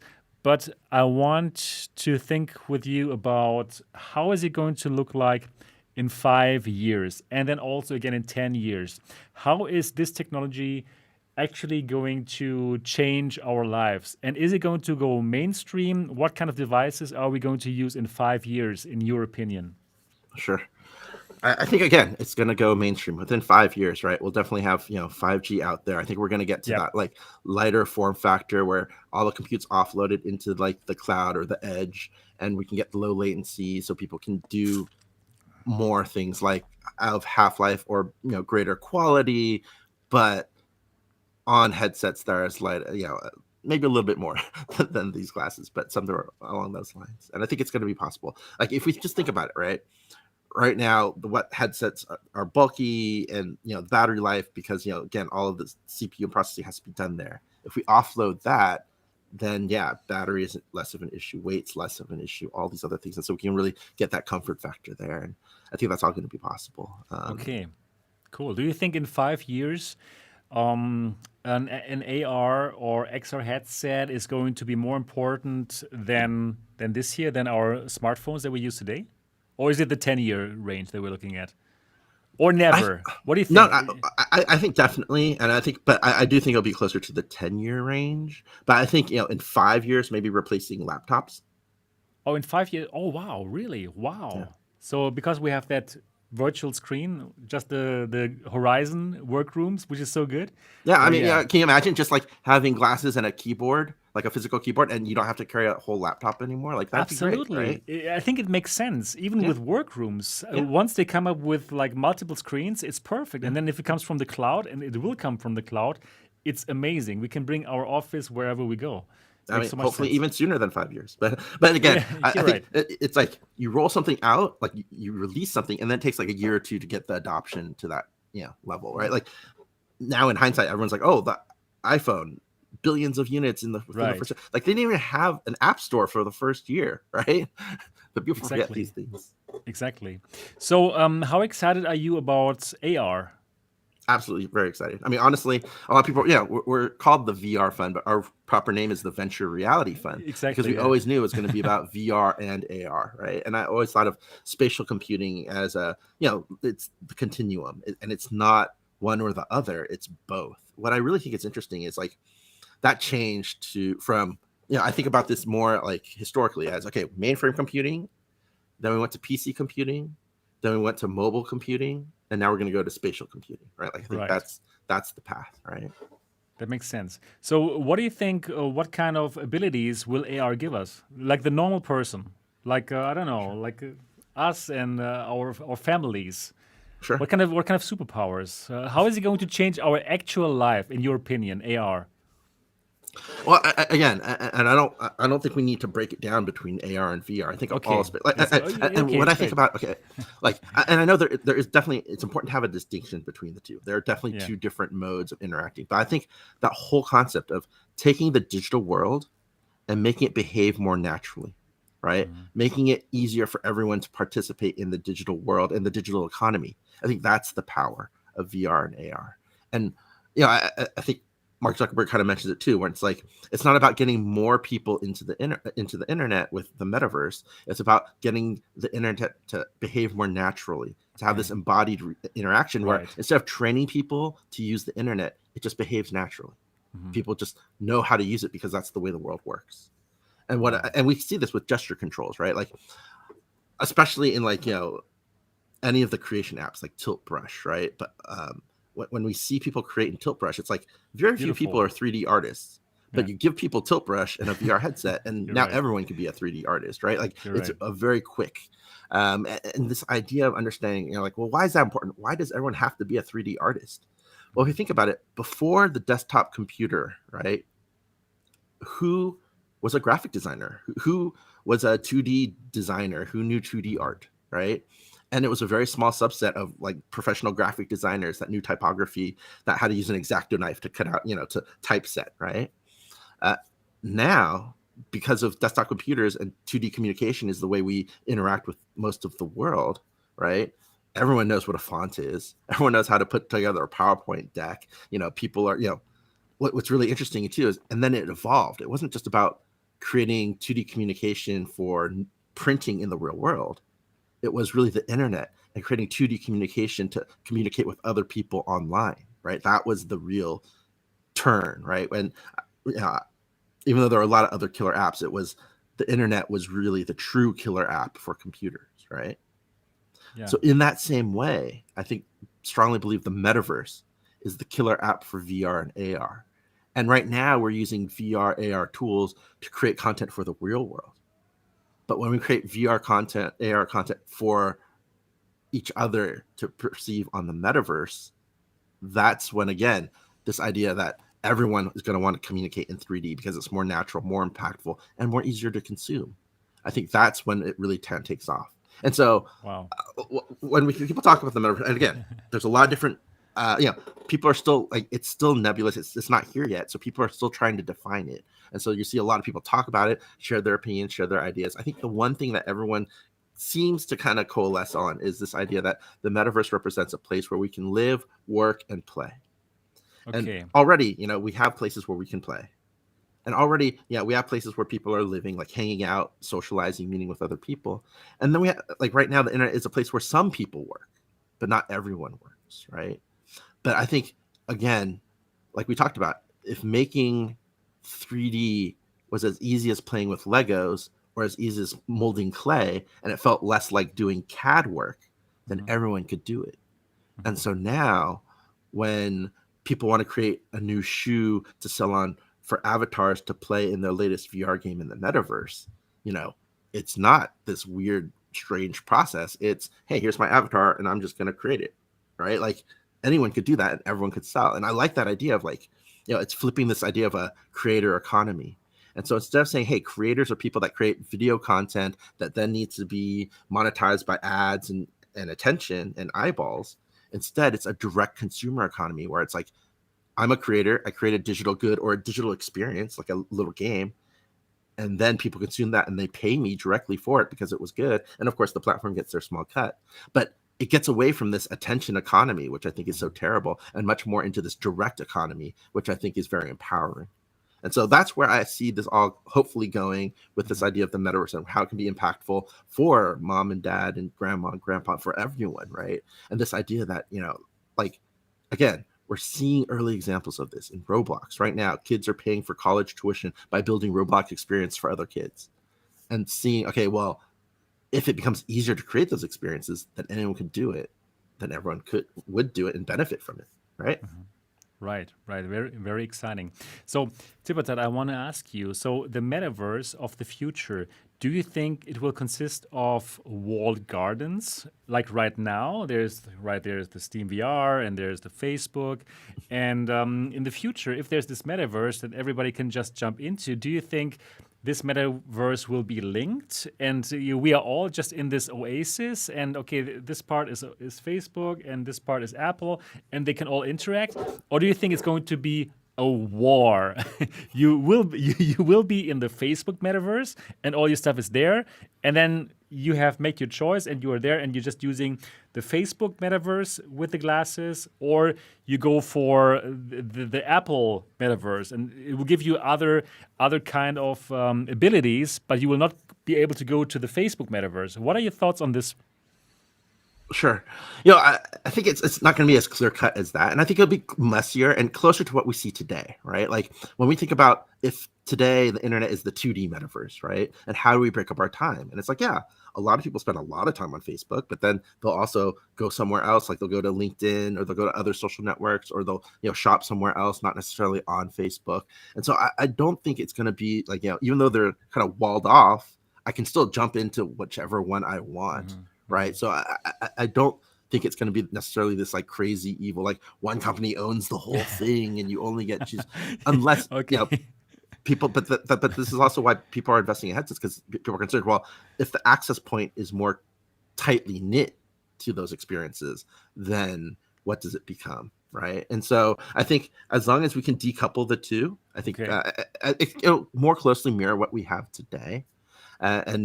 But I think what's really interesting is everyone's trying to fight for more and more and more of people's time and of course people to spend. But what I think is really interesting though is so many people are just caught up on like the technical underpinnings, which are important. We have to think about those things. But I also think just as much it's like, what's the function? What's the activity? What's the benefit for the people? And you have to show them that benefit, or else no matter how interoperable or whatever you have on the underpinnings, if you don't have good experiences that people want to come and spend their time and be there day in, day out, then none of that will matter. And so, it's tough to say. Like, I want to say that it's going to be, a bunch of different experiences that you get to do, because we've never really seen this anywhere where one company kind of took over everything, right? Like even in smartphones, right? It's like it's Apple, it's Android, but then there's other players as well, right? Mm-hmm. And in social networks, it's the same. So, it could also be, if it behaves like a social network, there could be this opportunity where it's like, okay, well, everyone's on this one metaverse, but then, I don't want to be on the same metaverse as my parents. That's like the uncool metaverse. So there'll be this new upstart metaverse, right. And we kind of saw that with like Facebook versus Snap and now TikTok, right? Like we see it's very generational, right? So I would say, instead, like it's good to kind of look at what's out there in the real world as examples to kind of anchor our thinking about this. But I'm not one of the like, oh my God, we have to fight back. Like Facebook is going to own everything. And I'm like, no, like, I think what's actually more important is we need one to succeed enough that everyone else jumps in. Okay. Right? Okay, that makes sense. I'm not worried that they're going to get such a head start that they can own everything. And, like we talked about too, there's so many other big companies, and especially with a global perspective, right? You're like, there's so many different opportunities out there. Oh, yeah, really interesting thoughts. So, like you said, right now, even with your iPhone, you can still use the Google services, right? It's not like it's completely like walled off. So it makes sense. You can still access different kind of things. So now Horizon is going to come out soon. And in my opinion, probably Facebook Connect might be a good time to show it off to the world, probably. Yeah.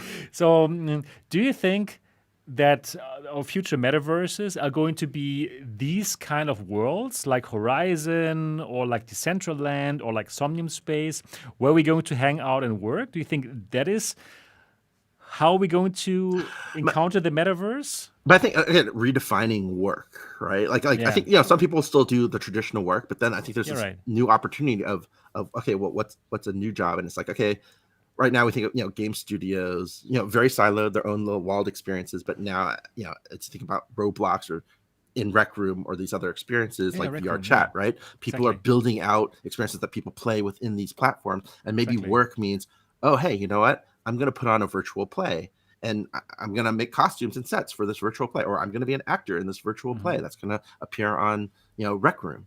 And it's like, that could become work, right? So it's not saying that like, work is everyone working at their desk, typing away in a VR headset. It's like it broadens the definition of what work can be. That being said, like, do I think it's gonna? I think it's gonna be something like that. Like I look at Rec Room and I think they've done a great job of like showcasing. And so with VR chat too, like they've done such a great job of showcasing. a diverse type of content, right? Like it's not just one game. People are just playing paintball and shooting each other or whatever. No, people are doing all sorts of different crazy things, like live interactive plays. I taught Chinese in Rec Room. Awesome. I loved it. Awesome. It was such a great experience, and it worked so well. Yeah, and so that's the thing. Like work could be teaching Chinese in Rec Room, getting paid, that way, and that could be very fulfilling, right? Like I love that possibility. That it makes sense, and I think it makes sense that Horizons looked at VR chat and Rec Room and took a lot of inspiration from them and saying, hey, okay, these guys are doing something right. They figured out that. Now let's try to do something like that and make it even bigger if they can.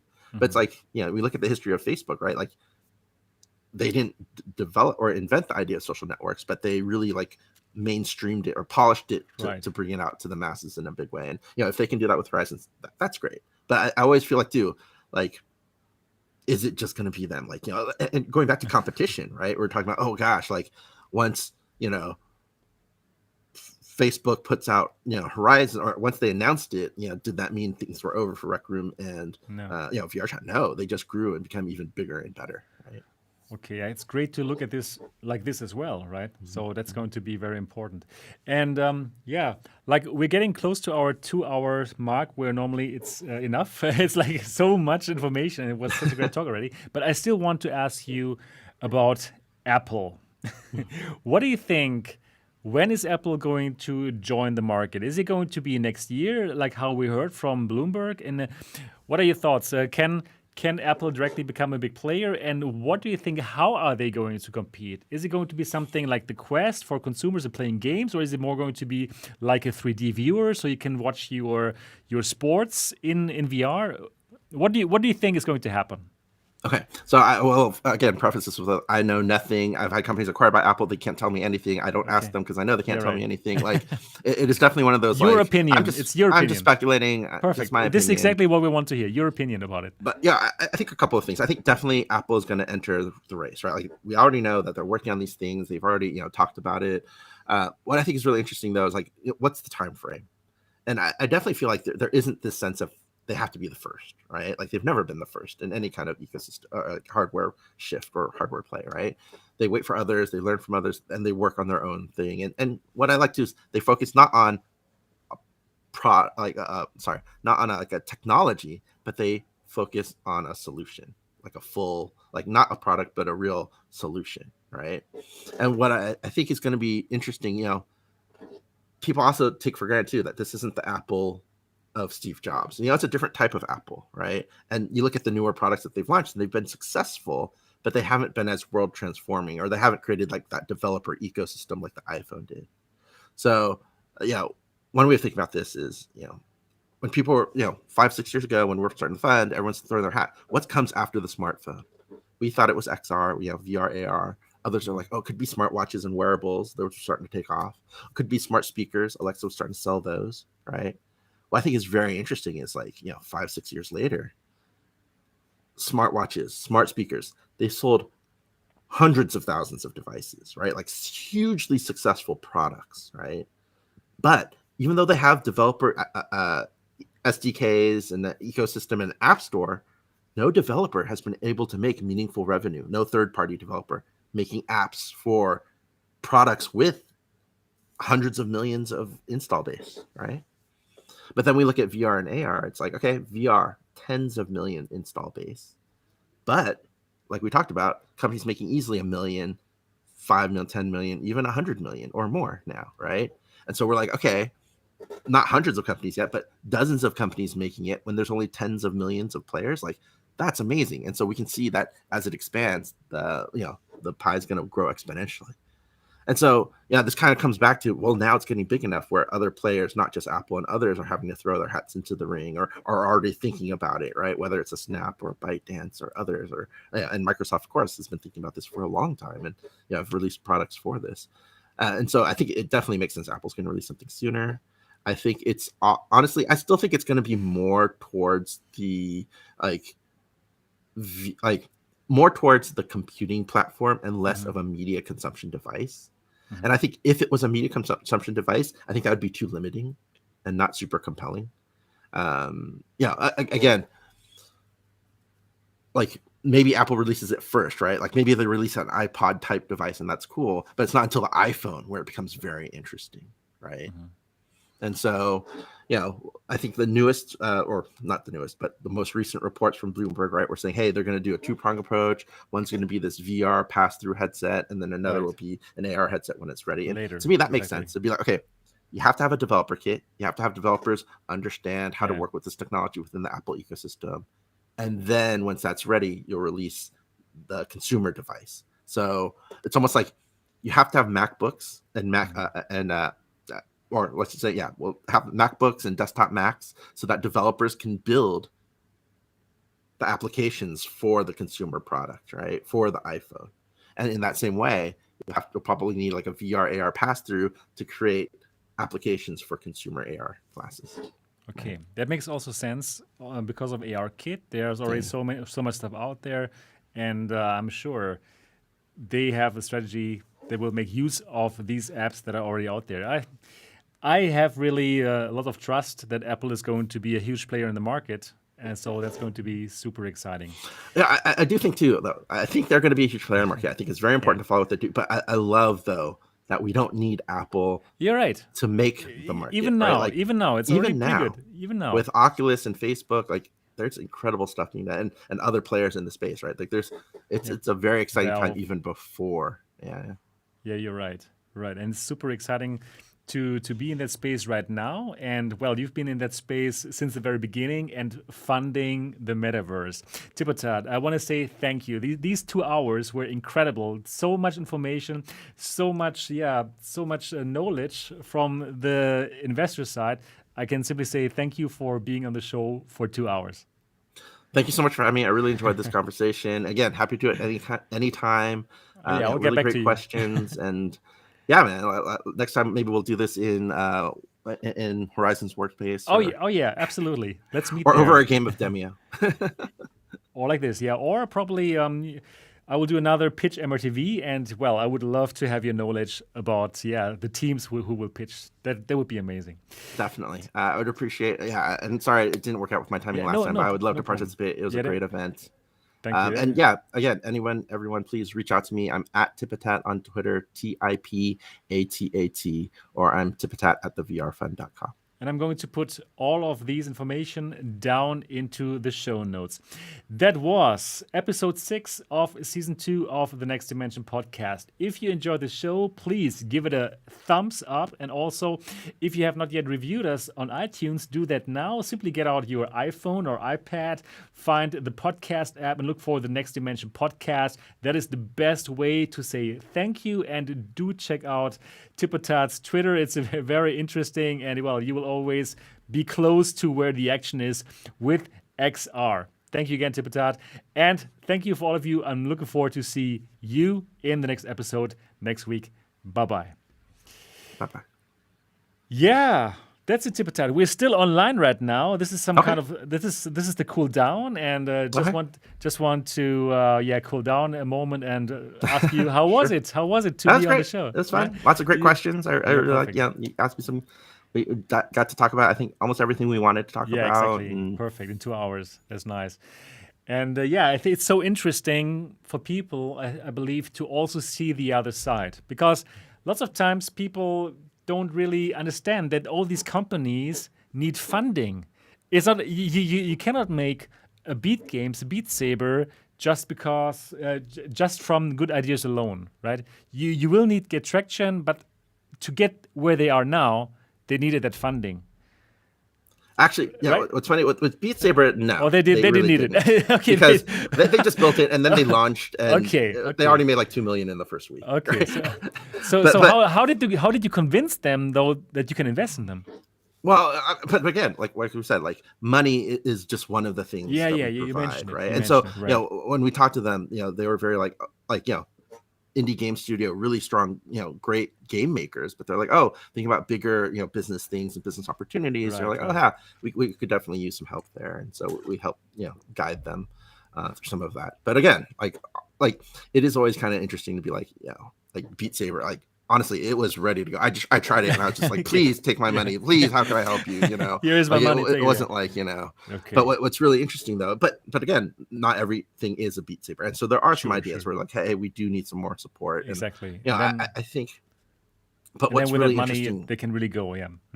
what is really interesting though is finding that time, and I should have talked about this a little bit more of like, oh, when do you talk to investors, right? And it's like, Yeah, right. well, really, investors aren't necessarily, do it? hey, like, we have an idea and we want to build it. It's like, no, that's when you talk to angels, that's when you talk Too to family early. and friends, or Okay. that's when you build it. It's like investors, like institutional investors like me, they're more like, okay, when we have something that's working, but we want to go bigger and we need to go bigger, right? Like we don't want someone else to take this opportunity, Right. or like we feel like if we You add a wanna little speed it here, up. we can 10x it, right? Like that's the whole idea. It's like, okay, how can you go from like, and then people kind of make fun of the hockey stick growth, but that's really the idea. It's like, okay, you would grow steadily if you didn't take investment, Right. but if you took investment, then you could become the rocket ship.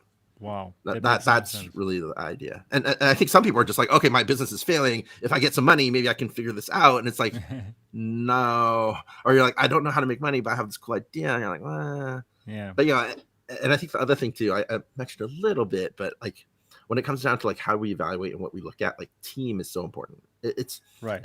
And going back into that, it's the ideas are cheap and easy, free. It's Everyone execution, right? It's execution. Yeah. But then it's like, oh well, before the execution really gets further along, how do we know the execution is going to work? Well, it's like, why are you the team to do this? What in your background or what about you makes this the right opportunity for you? And I do really feel like for startups, it's like you're always going to get competition, whether it's from the big players or the small players. And I really do believe if someone can outdo your idea, that means that that's not the best idea for you to work on. And there's probably a better idea for you out there that's going to be, more impactful and more valuable, right? And honestly too, like, pivots are just a nature of startups, like knowing when to pivot and what to pivot to. And, a couple of a handful of our companies have pivoted, and some of them have had even more success than they thought, like Theta Labs. Wow. Yeah, fantastic.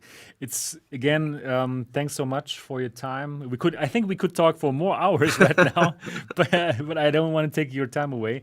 It was fascinating. I'm so glad that we got to meet each other like personally now, and I'm looking forward to meet you again in the future. And just fantastic that you've been on the show. Thank you so much, Tipatat. Thank you for having me. And again, keep up the great work that you do. Dude, like, thank you. It's awesome. And I've been following for a while, and continue to retweet the things. Let's get on that campaign to get Varjo to make a consumer headset. Exactly. We'll get them there. We will try to push them, and it would make sense in my opinion. Okay, I'm gonna say thank you now to all the people who are still watching, and to everyone, give it a thumbs up, and we're going to see each other soon. Bye bye.